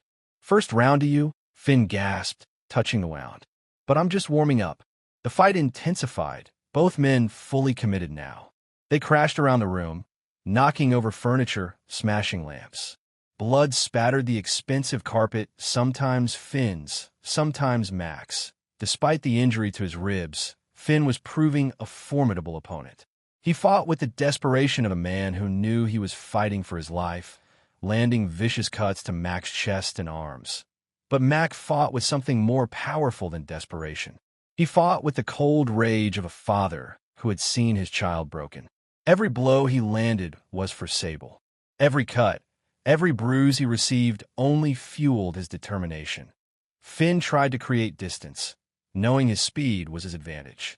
Mac wouldn't allow it, pressing forward relentlessly, absorbing punishment to keep the fight close. "You can't win," Finn panted, blood streaming from cuts on his face and chest. "Even if you kill me, we both know you'll never find Anessa before she finds your daughter." Mac didn't respond. Instead, he caught Finn's wrist as the man attempted another strike, twisting until the knife clattered to the floor. Finn immediately countered, driving his fist into Mac's wounded side. Pain exploded through Mac's body, but he didn't release his grip. Instead, he headbutted Finn, feeling the man's nose shatter under the impact. Finn staggered backward, stunned. Mac followed, delivering a brutal kick to the same injured ribs. Finn went down hard, gasping for breath. "It's over," Max said, standing over him. "Not quite." Finn wheezed, blood bubbling from his shattered nose. He reached behind his back. Max saw the glint of metal, a hidden pistol. He reacted instantly, driving his boot down on Finn's wrist. Bones cracked. Finn screamed, the gun falling from nerveless fingers. Mac kicked the weapon away, then knelt, pinning Finn to the floor with a knee on his chest. "We could have been allies, you know," Finn gasped. "With your skills, my connections, we could have owned this state. I already have everything I need." Mac raised his knife. Finn's eyes widened. "Wait, I can tell you where to find Anessa. For real this time. I already know." Mac brought his fist down hard, crushing Finn's windpipe. The Blood Crow's leader thrashed beneath him, face purpling as he fought for air that wouldn't come. Mac watched dispassionately as the life drained from Finn's eyes. There was no gunshot, no dramatic final blow, just the quiet struggle of a man drowning in his own blood. When it was over, Mac stood, wiping his knife clean on the bedsheets. Outside, the compound burned, illuminating the night sky with an orange glow. Most of Finn's men were dead. The few survivors would scatter like rats from a sinking ship. Mac retrieved his rifle and headed back downstairs. There was one more stop to make tonight, one more debt to collect. Mac stood in the shadows of the downtown alley where Sable had been beaten. Blood still stained the concrete, his daughter's blood, now turned brown with age. The sight of it rekindled his rage, banking it to a white-hot core. He called the hospital immediately after leaving the burning compound. Sable was safe. The deputy had reported that no one had attempted to enter her room. Anessa hadn't gone there, but Mac knew where she would be. Not running to Canada or Mexico. Not yet. Anessa was too prideful, too vindictive. She would want to leave a message, something for Mac to find after she disappeared. And there was only one place that made sense, the alley where it had all started. Mac checked his watch. 5:47 a.m. Dawn was approaching, the eastern sky beginning to lighten. Soon, the city would wake. He needed to finish this quickly. A vehicle approached the purr of an expensive engine, the crunch of tires on the trash-strewn street. Headlights swept across the mouth of the alley, then died. Car door opening, closing. The click of footsteps approaching. Mac melted deeper into the shadows, hand on his pistol. The footsteps paused at the entrance to the alley, hesitant. Then forward again, more determined.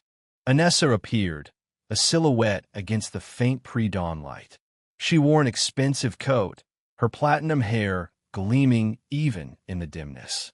In her hand was a small object, a phone, its screen casting a blue glow on her face as she checked it. Mac watched her walk to the exact spot where Sable had fallen.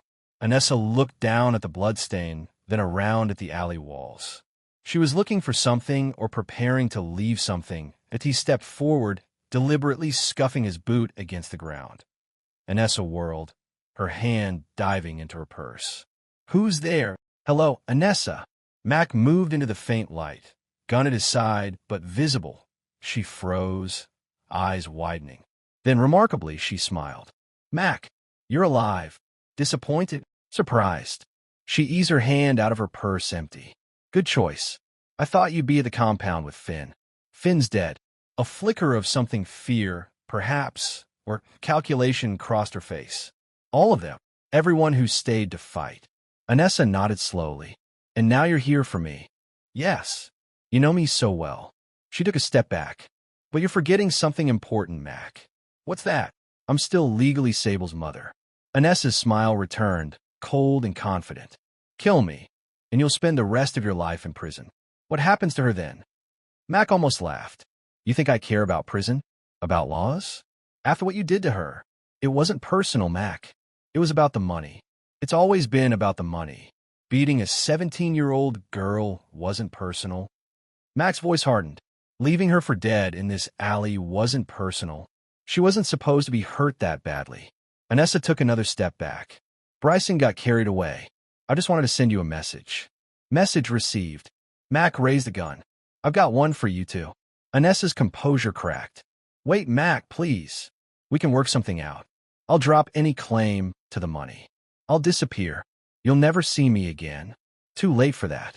Think about Sable. She already lost one parent. Do you want her to lose another? She lost you years ago, Mac replied. When you walked out on us for a convicted felon. I made a mistake.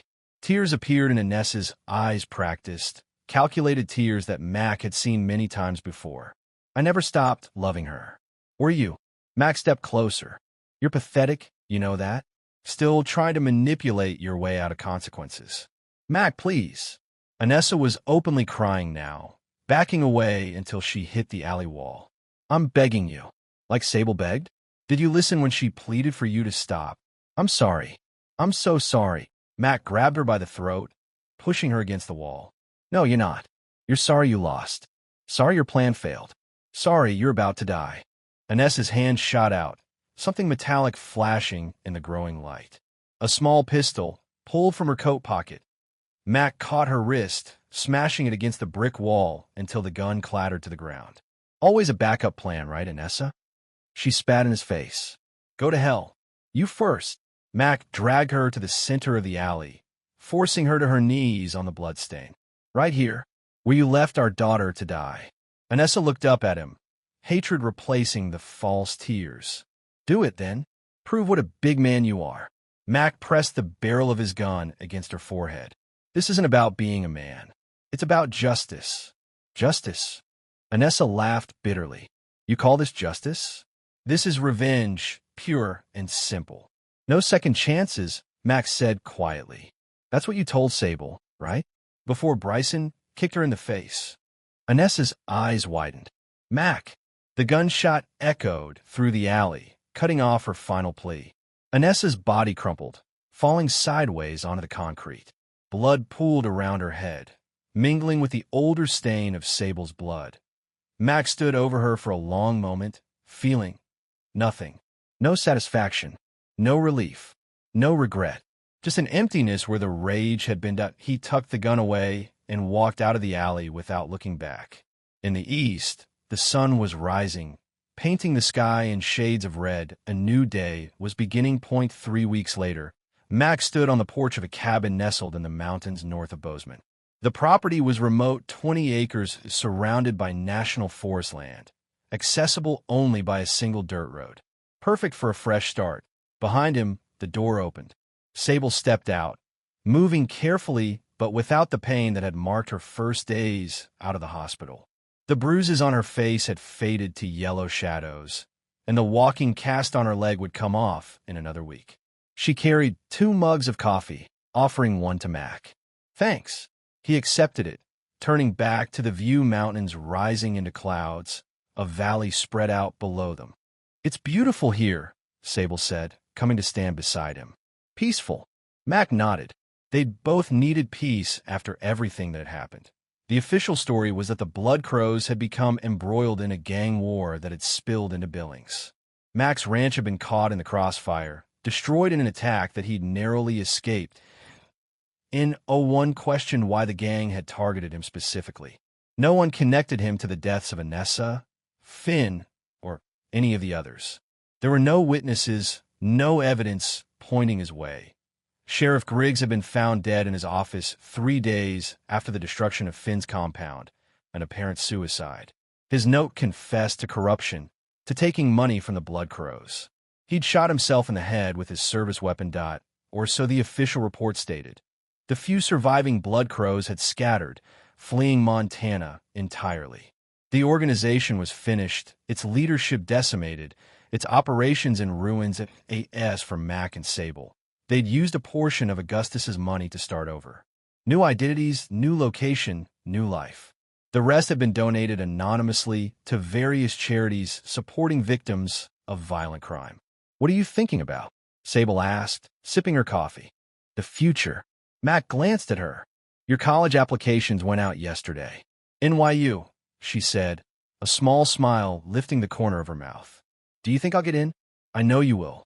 They fell silent again, watching an eagle soar above the valley. Do you ever think about them? Sable finally asked. Mom and the others? Mac considered the question carefully. No, never. They made their choices. They paid for them. He turned to face her fully. What about you? Sable touched the scar that ran from her temple to her jaw, a permanent reminder of what had been done to her. Sometimes, not because I miss her or anything, just trying to understand. Some things can't be understood, Max said gently. Some people are just broken inside. Like Grandpa. Mac nodded. Like Augustus. Are we broken now, too? Her voice was small, uncertain. No. Mac put his arm around her shoulders. Damaged, maybe. Scarred. But not broken. Sable leaned against him. And for a while, they simply stood together, watching the sun climb higher in the sky. No words were needed. They had survived. They had each other. That was enough. Eventually, Sable straightened up. I'm going to start breakfast. Pancakes okay? Perfect. She squeezed his hand once, then went back inside, leaving Mac alone with his thoughts that he didn't regret what he had done.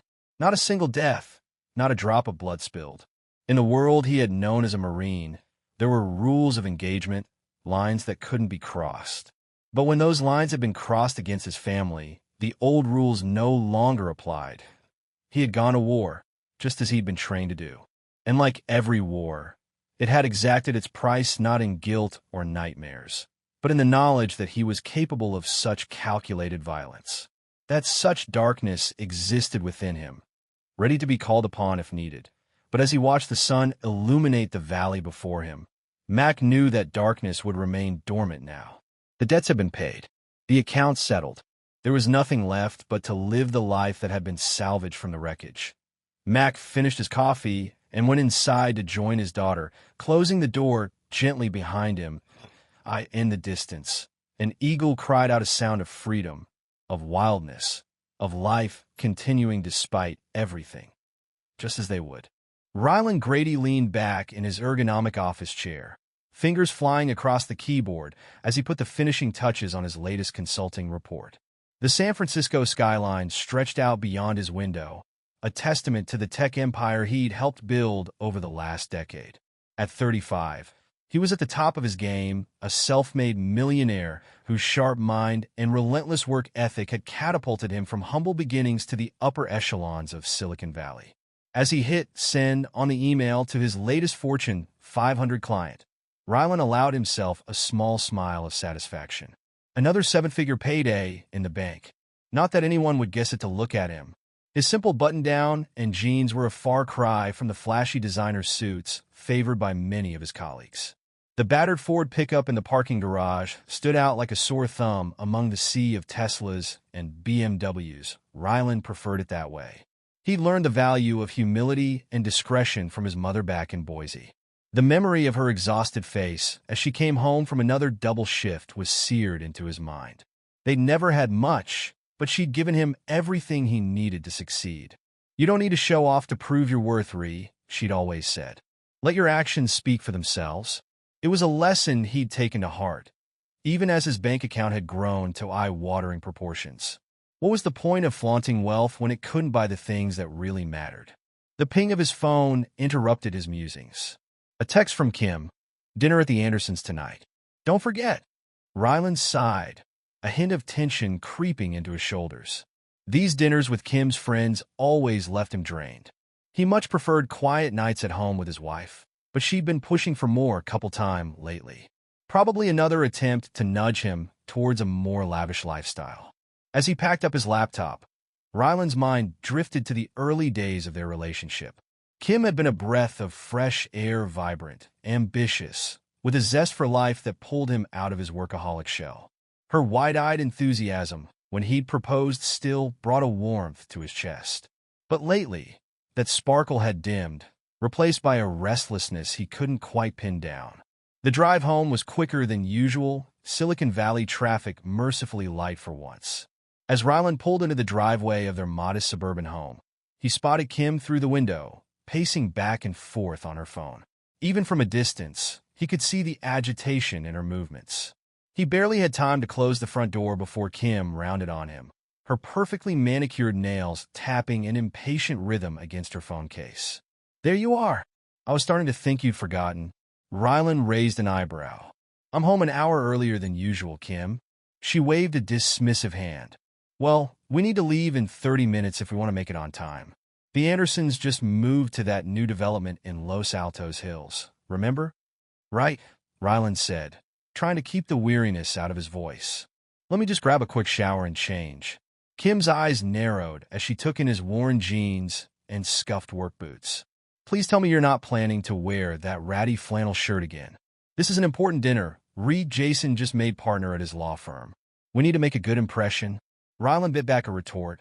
There was no point in reminding her that his ratty wardrobe had never stopped him from closing multi-million-dollar deals. Instead, he simply nodded and headed for the stairs. Oh, and honey, Kim called after him. Maybe we could take my car tonight? The truck is a bit conspicuous in that neighborhood. Ryland felt his jaw clench, but forced out a neutral sure before disappearing into their bedroom. As the hot water of the shower pounded against his back, he tried to shake off the irritation. Kim didn't mean any harm. She just wanted what was best for them, even if her idea of best sometimes felt suffocating. 25 minutes later, they were cruising down the 280 in Kim's sleek Audi, purchased on Ryland's dime but registered in her name. He had to admit, the leather seats were a lot more comfortable than his truck's worn upholstery. Kim chatted animatedly about the latest neighborhood gossip, filling him in on who was feuding with whom and which couples were on the verge of divorce. Ryland made the appropriate noises of interest, but his mind was already dreading the endless small talk ahead. The Andersons' new home was exactly as ostentatious as Ryland had feared. A sprawling Mediterranean-style mansion perched on a hillside, complete with manicured gardens and a fountain gurgling in the circular driveway. He could practically feel Kim vibrating with envy beside him. "Can you believe this place?" she whispered as they walked up to the ornate front door.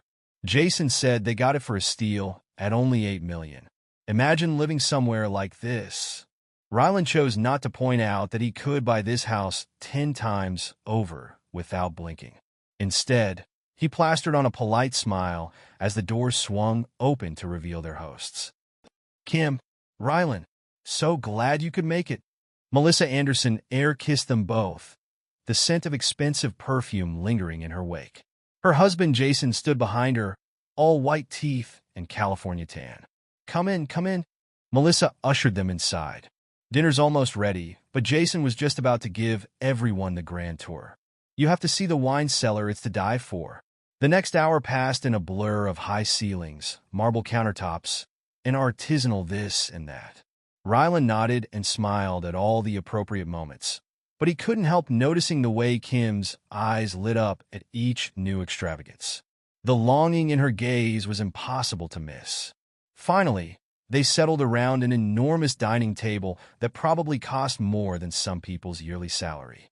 Conversation flowed freely, lubricated by bottles of wine that Jason was all too eager to show off. "So, Ryland," Jason said between bites of Wagyu beef, "Kim tells us you're in tech consulting? How's business these days?" Ryland shrugged, keeping his tone modest. "Can't complain. Plenty of work to go around in the valley. I'll bet." Jason chuckled. "Though I imagine the real money's in starting your own company. Ever thought about making the leap from consultant to founder?" Before Ryland could answer, Kim jumped in. "Oh, Ryland's not really the entrepreneurial type. He likes the stability of consulting." There was a hint of something in her voice. Disappointment? Embarrassment? "Nothing wrong with that," Jason said smoothly, though Ryland caught the patronizing edge to his smile. "We can't all be risk-takers." The conversation moved on, but Ryland found himself withdrawing further. He watched as Kim laughed too loudly at Jason's jokes, her eyes sparkling in a way they hadn't around him in months. When Melissa started talking about their upcoming trip to the Maldives, he saw the naked envy on his wife's face. It was nearing midnight by the time they made their goodbyes. The drive home was quiet, tension thrumming between them like a live wire. "They seem happy," Kim said finally, her voice carefully neutral. Ryland grunted noncommittally. "Did you see that kitchen? I bet Melissa loves cooking in there. Remember when we talked about remodeling ours?" "Our kitchen works just fine," Ryland said, perhaps a bit more sharply than he'd intended. Kim's lips pressed into a thin line. "I'm not saying it doesn't work, Ree, but wouldn't it be nice to have something a little more modern? We've been in this house for 5 years now. Don't you think it's time for an upgrade?" Ryland's hands tightened on the steering wheel. We don't need an upgrade, Kim. We have everything we need. Need, sure, Kim muttered. But what about want? Don't you ever want more than just getting by? The words hit Ryland like a slap. Getting by? They lived in a $1.5 million home in one of the most expensive real estate markets in the country. Kim drove a luxury car, had a closet full of designer clothes. How could she possibly think they were just getting by? But of course, she had no idea about the true extent of their wealth. Ryland had always kept his finances private, not wanting money to change the dynamic of their relationship. Now he was starting to wonder if that had been a mistake. The rest of the drive passed in tense silence. By the time they pulled into the garage, Ryland's patience was hanging by a thread. I'm going to bed, he announced as soon as they were inside. Early meeting tomorrow. Kim's face fell. Already? I thought maybe we could talk about... Not tonight, Kim.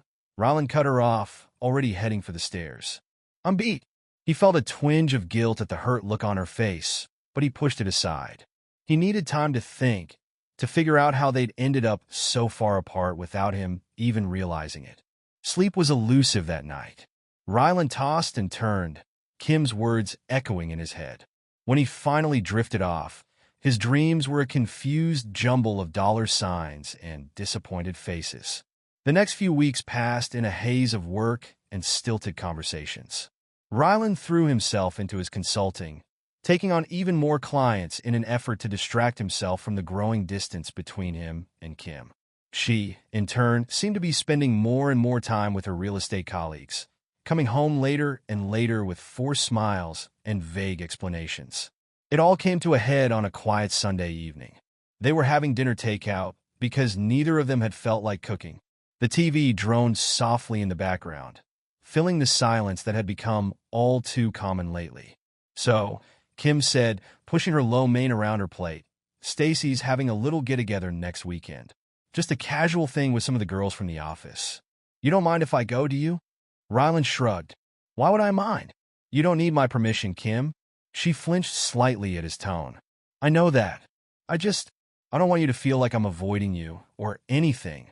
Are you? The words were out before he could stop them. Kim's eyes widened. What?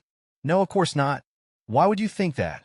Ryland set down his chopsticks, suddenly not hungry. Come on, Kim. We've barely spoken in weeks. Every time I come home, you're either out or on your way out. What am I supposed to think? I've been busy with work, she said defensively. You know how it is? The market's been crazy lately, right? Ryland said flatly. Because you've been so successful closing deals. As soon as the words left his mouth, he knew he'd gone too far. Kim recoiled as if he'd slapped her, hurt and anger warring in her eyes. What's that supposed to mean? She demanded. Ryland ran a hand through his hair, frustrated. Nothing. Forget I said anything. No, I want to know what you meant by that, Kim pressed. Do you think I'm not working hard enough? That I'm just playing at having a career? That's not what I said, Ryland protested, but Kim's on a roll now. You know what? Not all of us can be big-shot consultants making six figures. Some of us are still trying to build something for ourselves. But I guess that's not good enough for you, is it? Ryland felt his own temper rising. When have I ever said that, Kim? When have I ever made you feel like what you do isn't enough? You don't have to say it. Kim shot back. It's in every disapproving look when I talk about work. Every time you brush off my ideas for improving our life. God forbid we actually enjoy the money you make instead of living like we're still struggling college students.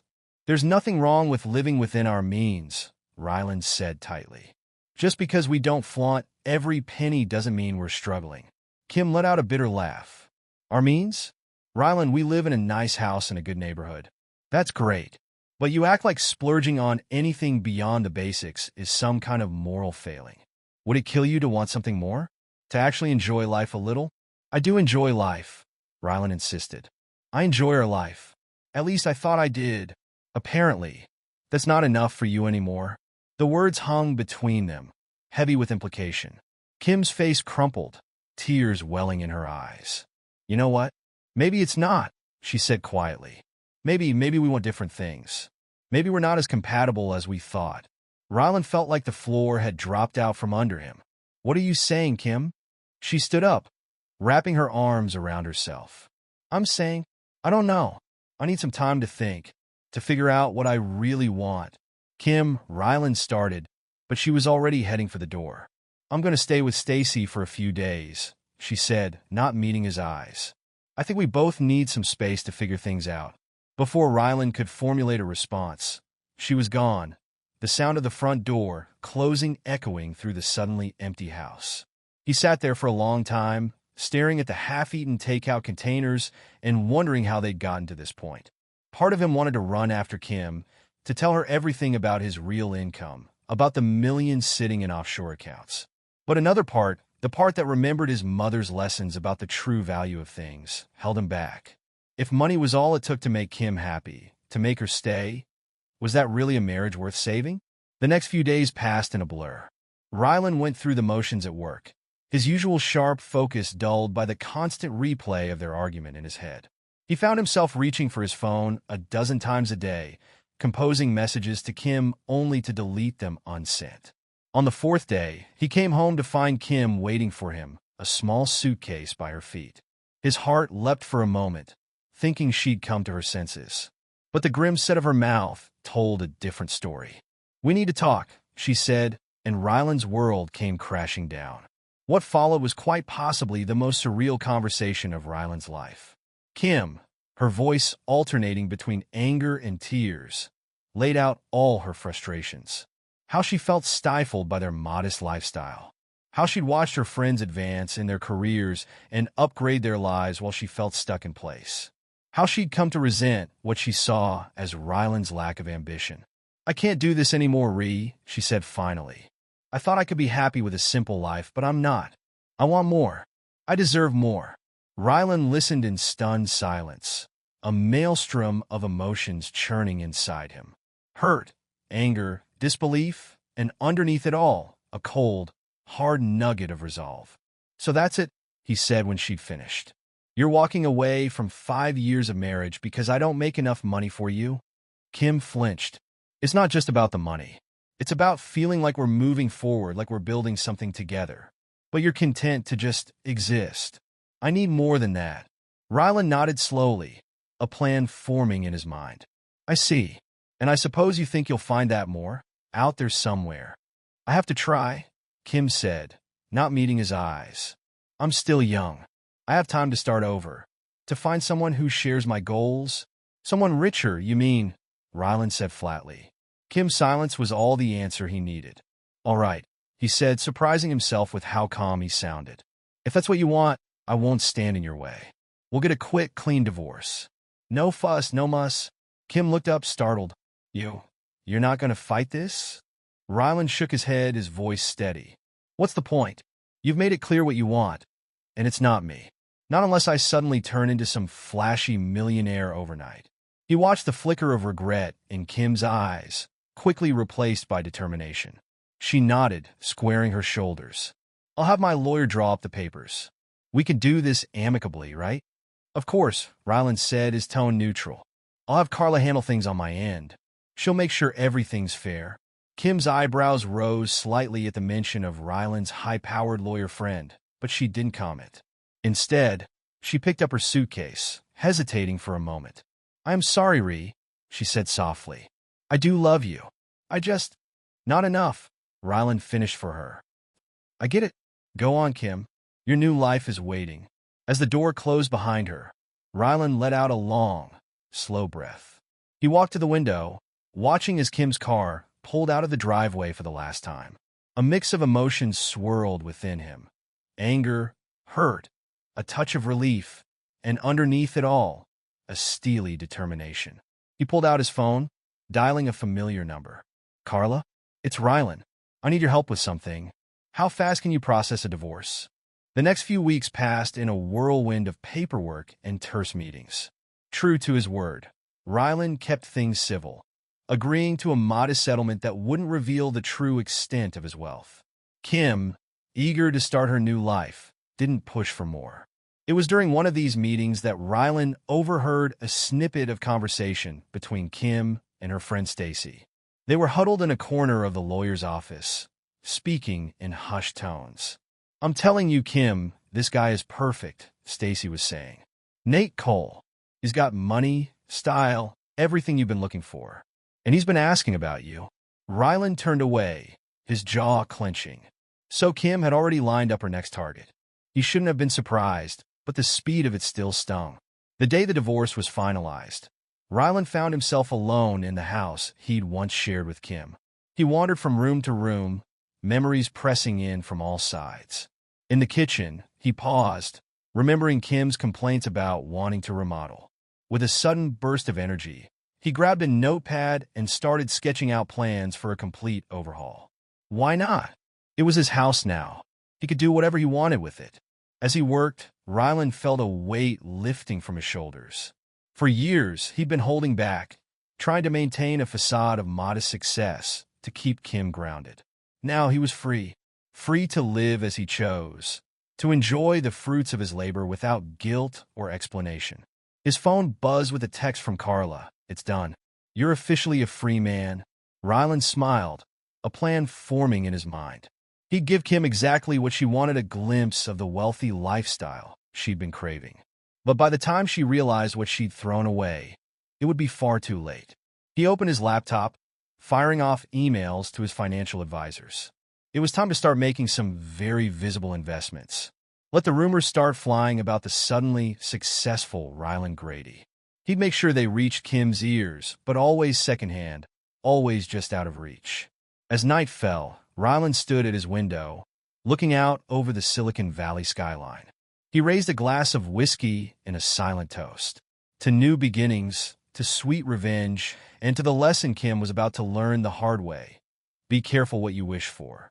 Little did he know, the wheels of fate were already in motion. Across town, Kim was on her first date with Nate Cole, dazzled by his charm and apparent wealth.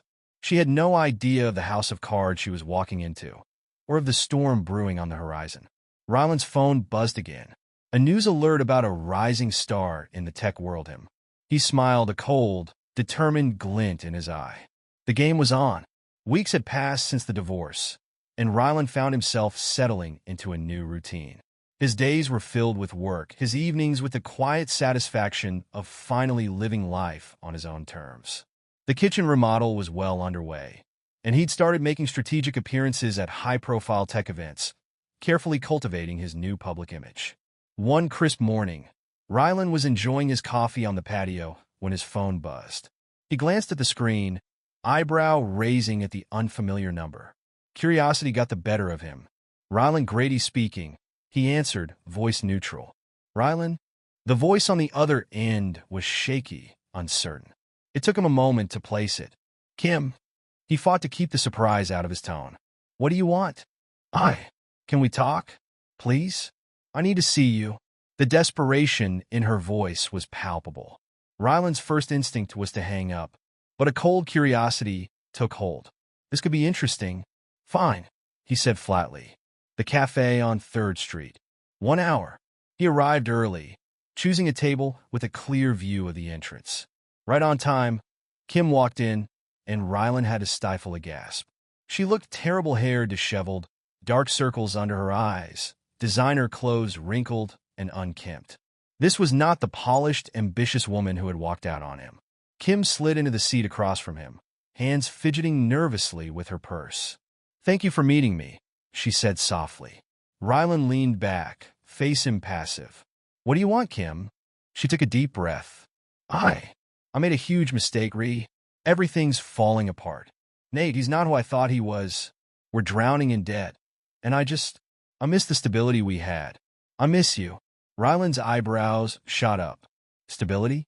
That's rich, coming from you. Wasn't our life too boring, too modest for your tastes?" Kim flinched. I know. I was stupid. I thought I wanted all that flash and excitement. But now," she trailed off, looking lost. "Now what?" Rylan pressed, a hint of steel in his voice.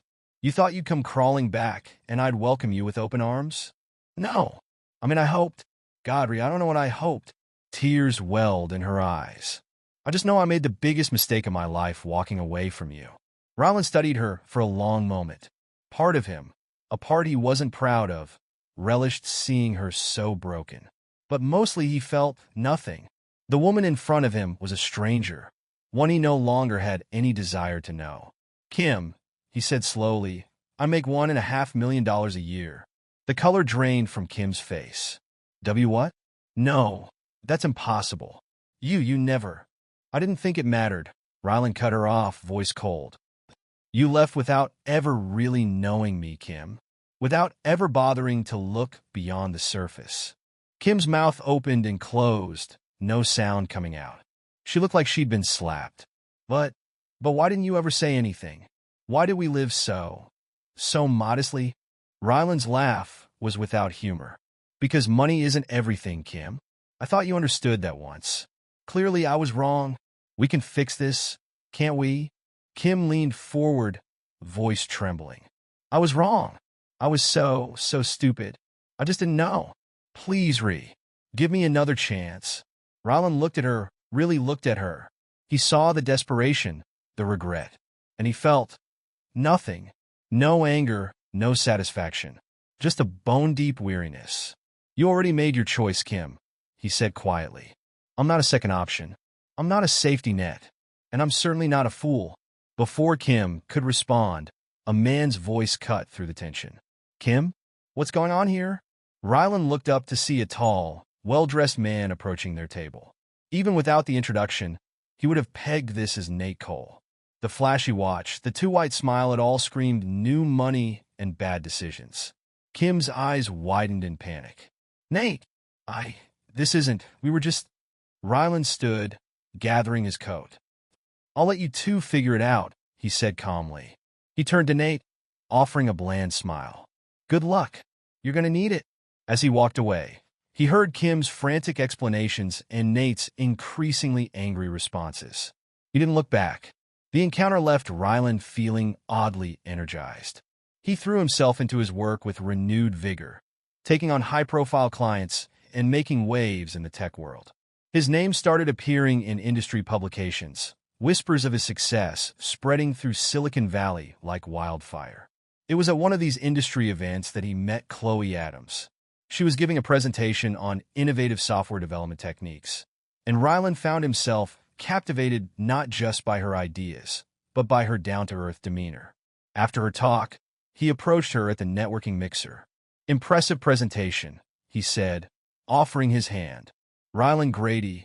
Chloe's handshake was firm, her smile genuine. Chloe Adams. And thanks. I was worried I'd put everyone to sleep with all that technical jargon. Rylan chuckled. Far from it. Your ideas on agile development are fascinating. I'd love to hear more about how you're implementing them in real-world scenarios. They fell into easy conversation, talking shop and swapping industry stories. Rylan was surprised to find himself genuinely enjoying the interaction.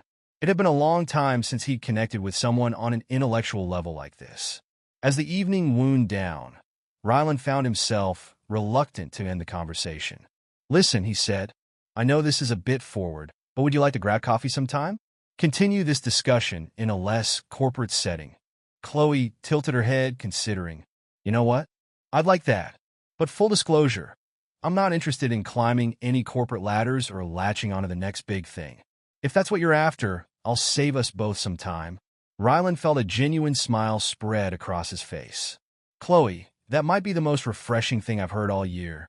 Their coffee date turned into dinner, which turned into long walks discussing everything from coding philosophies to favorite books. Rylan found himself opening up in a way he never had with Kim, sharing his background, his mother's influence, his real feelings about wealth and success. Chloe, in turn, shared her own story, her passion for coding, her desire to make a difference in the world through technology. She was brilliant, kind, and refreshingly unimpressed by displays of wealth. Weeks turned into months, and Rylan realized he was happier than he'd been in years. He and Chloe complemented each other perfectly, challenging and supporting one another in equal measure. One lazy Sunday morning, as they lounged on Rylan's patio enjoying breakfast, Chloe brought up a topic they'd danced around for weeks. So, she said, setting down her coffee mug, are we going to talk about the elephant in the room? Rylan raised an eyebrow. Which elephant would that be? Chloe rolled her eyes fondly. The one where you're clearly some kind of secret millionaire, but you live like a normal human being. Don't get me wrong, I love that about you. But I'm curious about the story there. Rylan was quiet for a moment, gathering his thoughts. Then, slowly, he began to tell her everything about his childhood, about Kim, about his decision to keep his wealth private. When he finished, Chloe reached across the table, taking his hand. "Thank you for trusting me with that," she said softly. "It can't have been easy." Rylan squeezed her hand. "Oddly enough, it was. That's how I know it's different. It's real." Chloe smiled, a mischievous glint in her eye. "Well, in that case, I have a confession to make too." Rylan's heart skipped a beat. "Oh, I've been secretly hoping you'd offer to fund my startup idea," she said, face serious. Then she burst out laughing at Rylan's shocked expression. "I'm kidding. God, your face." Rylan joined in her laughter, feeling lighter than he had in years. This, he realized, was what he'd been missing all along. Not just a partner, but a true equal. Someone who saw him for who he was, not what he had. As their laughter subsided, Chloe's expression turned thoughtful. All joking aside, I do have some ideas for socially responsible tech initiatives. Not looking for handouts, mind you, but if you ever want to collaborate." Rylan grinned. "I'd love to hear about them." "Partners?" He held out his hand. Chloe took it, her smile radiant. "Partners?" Meanwhile, across town, Kim's life was unraveling at an alarming rate. The cracks in Nate's facade were turning into gaping chasms, and she found herself trapped in a nightmare of her own making. It started with little things, bills arriving marked "final notice," hushed phone conversations that ended abruptly when she entered the room. But soon, the truth became impossible to ignore. "What do you mean, the business is failing?" Kim's voice echoed through their penthouse apartment. "You said we were doing great." Nate paced the room, running his hands through his hair. "I thought we could turn it around. The investors were supposed to come through. But now? Now what?" Kim demanded. Nate's shoulders slumped. "Now we're broke. Worse than broke. We're in debt up to our eyeballs." Kim felt the room spin. This couldn't be happening. Not again. "But the cars, the apartment, our lifestyle, all smoke and mirrors," Nate said bitterly. "Leased cars, borrowed money. I thought if we looked successful, we'd become successful.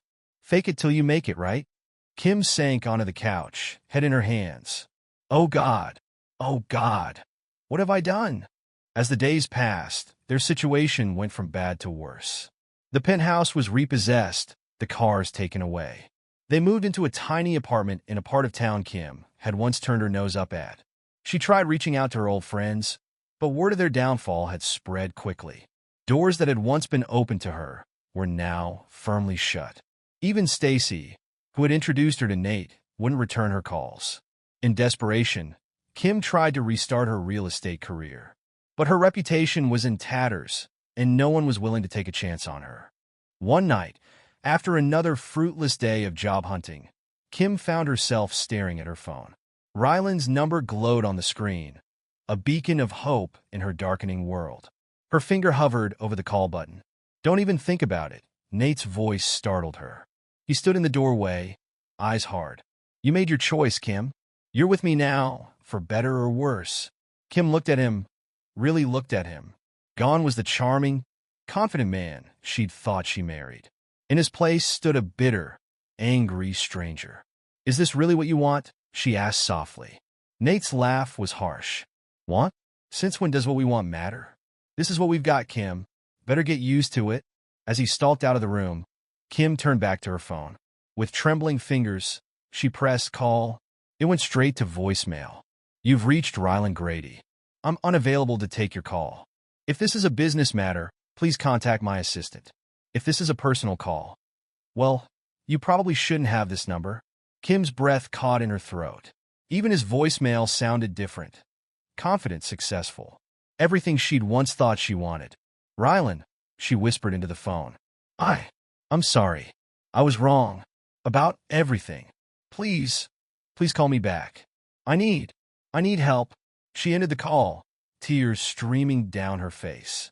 But deep down, she knew there would be no rescue, no second chance. She'd made her choice, and now she had to live with it. Across town, Ryland's phone buzzed with a missed call notification. He glanced at it, saw Kim's name, and without a moment's hesitation, pressed block number. "Everything okay?" Chloe asked, looking up from her laptop where she'd been working on their latest project. Ryland smiled, a genuine, contented smile. "Yeah," he said. "Everything's perfect." As he turned back to their work, Ryland felt the last vestiges of his old life fall away. The future stretched out before him, bright with possibility. And for the first time in a long time, he was excited to see where it would lead. Ryland sat in his home office, fingers flying across the keyboard as he put the finishing touches on his latest project. The warm glow of success surrounded him, a stark contrast to the turmoil brewing elsewhere in Silicon Valley. A knock on the door interrupted his focus. Chloe poked her head in, a concerned look on her face. "Have you seen the news?" she asked, her voice tinged with disbelief. Ryland leaned back in his chair, stretching. "No, I've been buried in code all morning." "What's up?" Chloe walked in, tablet in hand. "It's about Nate Cole. You know, Kim's new husband? His company just filed for bankruptcy. It's all over the tech blogs." A cold smile played at the corners of Ryland's mouth. "Is that so? How unfortunate for him." Chloe studied him closely. "Ryland, you wouldn't have had anything to do with this, would you?"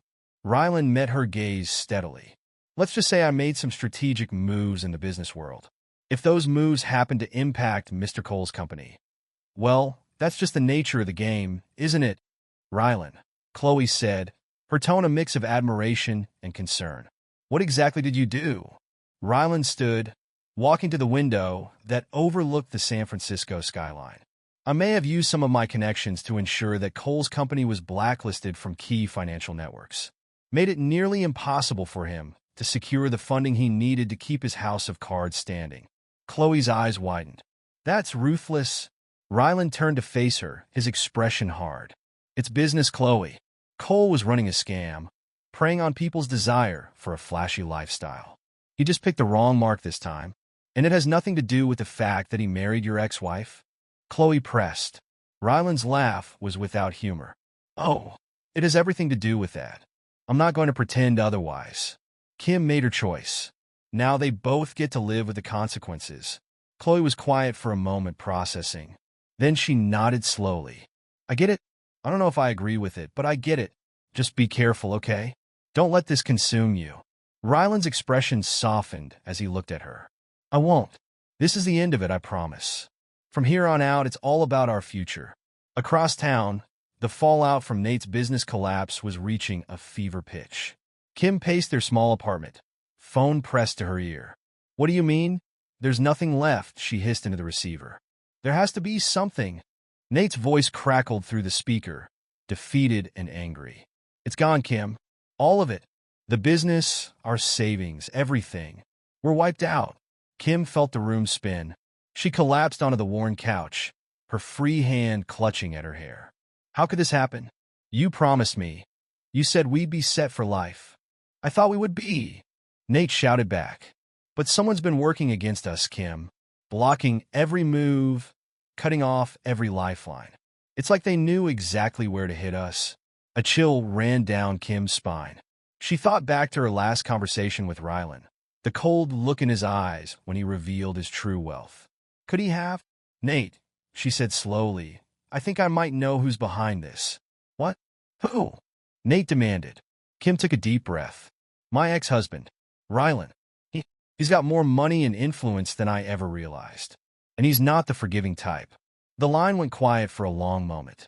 When Nate spoke again, his voice was low and dangerous. "You're telling me this now? After everything's gone to hell? Jesus Christ, Kim, what else don't I know about you?" The line went dead. Kim stared at the phone in her hand, tears welling in her eyes. How had it all gone so wrong? Days passed, and their situation grew increasingly desperate. Bill collectors called constantly. The refrigerator stood empty more often than not. Kim found herself doing something she never thought she'd have to do again, scanning the want ads for any job that would take her. One evening, as she sat at their small kitchen table, circling potential leads in the newspaper, Nate stormed in. His eyes were wild, his clothes disheveled. "Pack your bags," he barked, heading for the bedroom. Kim jumped up, following him. "What? Nate, what's going on?" Nate was throwing clothes haphazardly into a suitcase. We're leaving. Tonight. I've got a lead on a fresh start in L.A. An old buddy of mine says he can get us set up. Kim's heart raced. Leave? But what about our lives here? Our friends? Our Nate whirled on her, eyes blazing. What friends, Kim? What life? It's all gone. And it's all because of you and your rich ex-husband. Kim recoiled as if she'd been slapped. That's not fair. I didn't know. You should have known. Nate roared. You were married to the guy. God, I was such an idiot. I thought I'd landed a meal ticket, but instead I got stuck with a clueless gold digger who couldn't even pick the right mark. The words hung in the air between them, ugly and raw. Kim felt something inside her snap. Is that all I am to you? She asked, her voice quiet but steel-edged. A meal ticket? Nate deflated slightly, running a hand through his hair. No, I'm sorry. I didn't mean that. I'm scared, Kim. Everything's falling apart, and I don't know how to fix it. Kim looked at him. Gone was the confident, charming man she'd fallen for. In his place stood a desperate, broken shell. She made a decision. Go, she said softly. Nate blinked. What? Go to L.A., make your fresh start. But I won't be coming with you. Kim, don't be stupid, Nate pleaded. We're in this together. For better or worse, remember? Kim shook her head, a sad smile on her face. No, Nate. We're not. We never were. We were just two people using each other to get what we thought we wanted. But it's time to face reality. It's over. Nate stared at her for a long moment. Then, without another word, he zipped up his suitcase and walked out the door. Kim listened as his footsteps faded down the hallway, waited for the sound of the elevator doors closing. Then, alone in the quiet apartment, she allowed herself to cry. Weeks passed. Kim threw herself into job hunting with a desperation born of true need. She swallowed her pride, taking a position as a receptionist at a small real estate firm, a far cry from her dreams of being a top agent. But it was a start. She downsized even further, moving into a tiny studio apartment in a less desirable part of town. Every day was a struggle, but slowly, she began to rebuild. One afternoon, as she was walking home from work, she spotted a familiar figure coming out of a high-end restaurant. Rylan, looking sharp in a tailored suit, laughing with a group of well-dressed executives. And on his arm, a woman Kim didn't recognize, pretty, in an understated way, her smile genuine as she looked up at Rylan.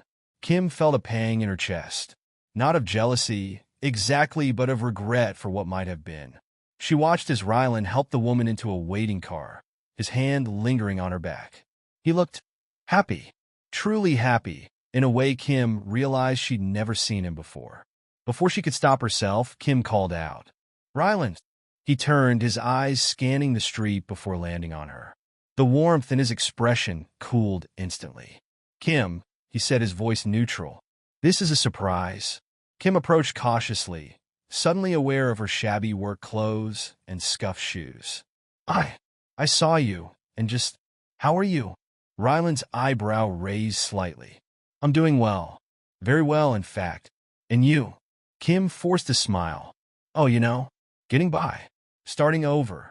Rylan nodded, his expression unreadable. I heard about Nate's business troubles. Shame that. The lack of sincerity in his voice was palpable. Kim felt a flicker of anger.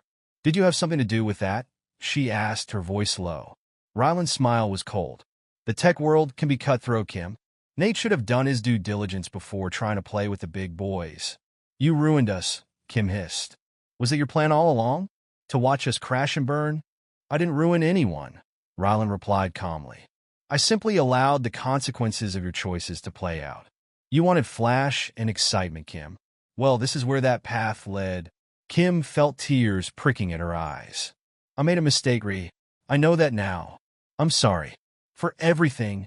For a moment, something flickered in Rylan's eyes, a hint of the man she'd once known. But it was gone in an instant, replaced by cool indifference. Your apology is noted, he said flatly. But it changes nothing. You made your choice, Kim. Now you get to live with it, just like I've had to live with mine. Rylan, please, Kim pleaded. I'm struggling. I could use some help just to get back on my feet. Ryland's laugh was without humor. Help? From me? I'm not your safety net, Kim. I'm not your second choice. I'm not anything to you anymore. And that's exactly how I wanted to stay. He turned to go, then paused, looking back at her. Word of advice? Stop looking for someone else to solve your problems. Stand on your own 2 feet for once. It might do you some good. With that, he walked away, leaving Kim standing alone on the sidewalk, the gulf between their lives never more apparent. Back at home, Ryland found Chloe waiting for him, a concerned look on her face. I saw you talking to Kim, she said softly. Are you okay?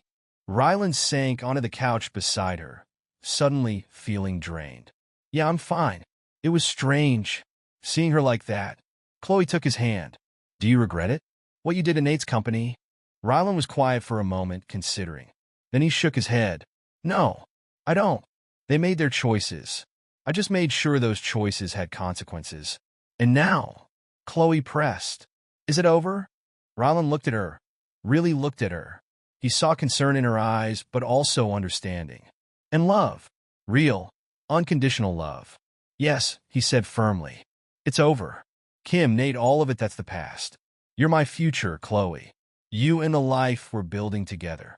Chloe smiled, leaning in to kiss him softly. Good, because I got some news. Ryland raised an eyebrow. Oh. Chloe's grin widened. Remember that socially responsible tech initiative we've been working on? Well, I just got word. We've secured full funding. We're go for launch. Ryland felt a genuine smile spread across his face. This was what mattered.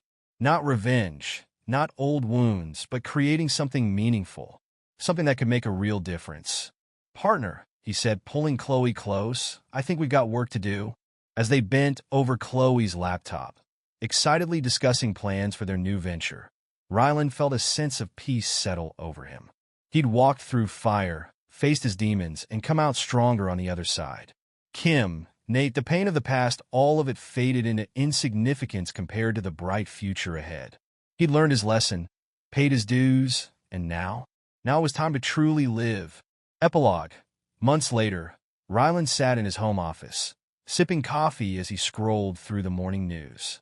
A small item caught his eye: a notice of foreclosure on a small apartment in a rundown part of town. The name on the notice, Kimberly Bowers Cole. For a moment, Ryland's finger hovered over the trackpad, tempted to dig deeper. But then he heard Chloe's laugh from the kitchen, smelled breakfast cooking, and realized he didn't care. Not anymore. He closed the browser window and stood, stretching. It was a beautiful day, full of possibility, and he had far better things to do than dwell on the past. As he joined Chloe in the kitchen, pulling her into a warm embrace, Ryland knew with absolute certainty he'd made the right choice. This was his second chance, his new beginning, and he wasn't going to waste a single moment of it.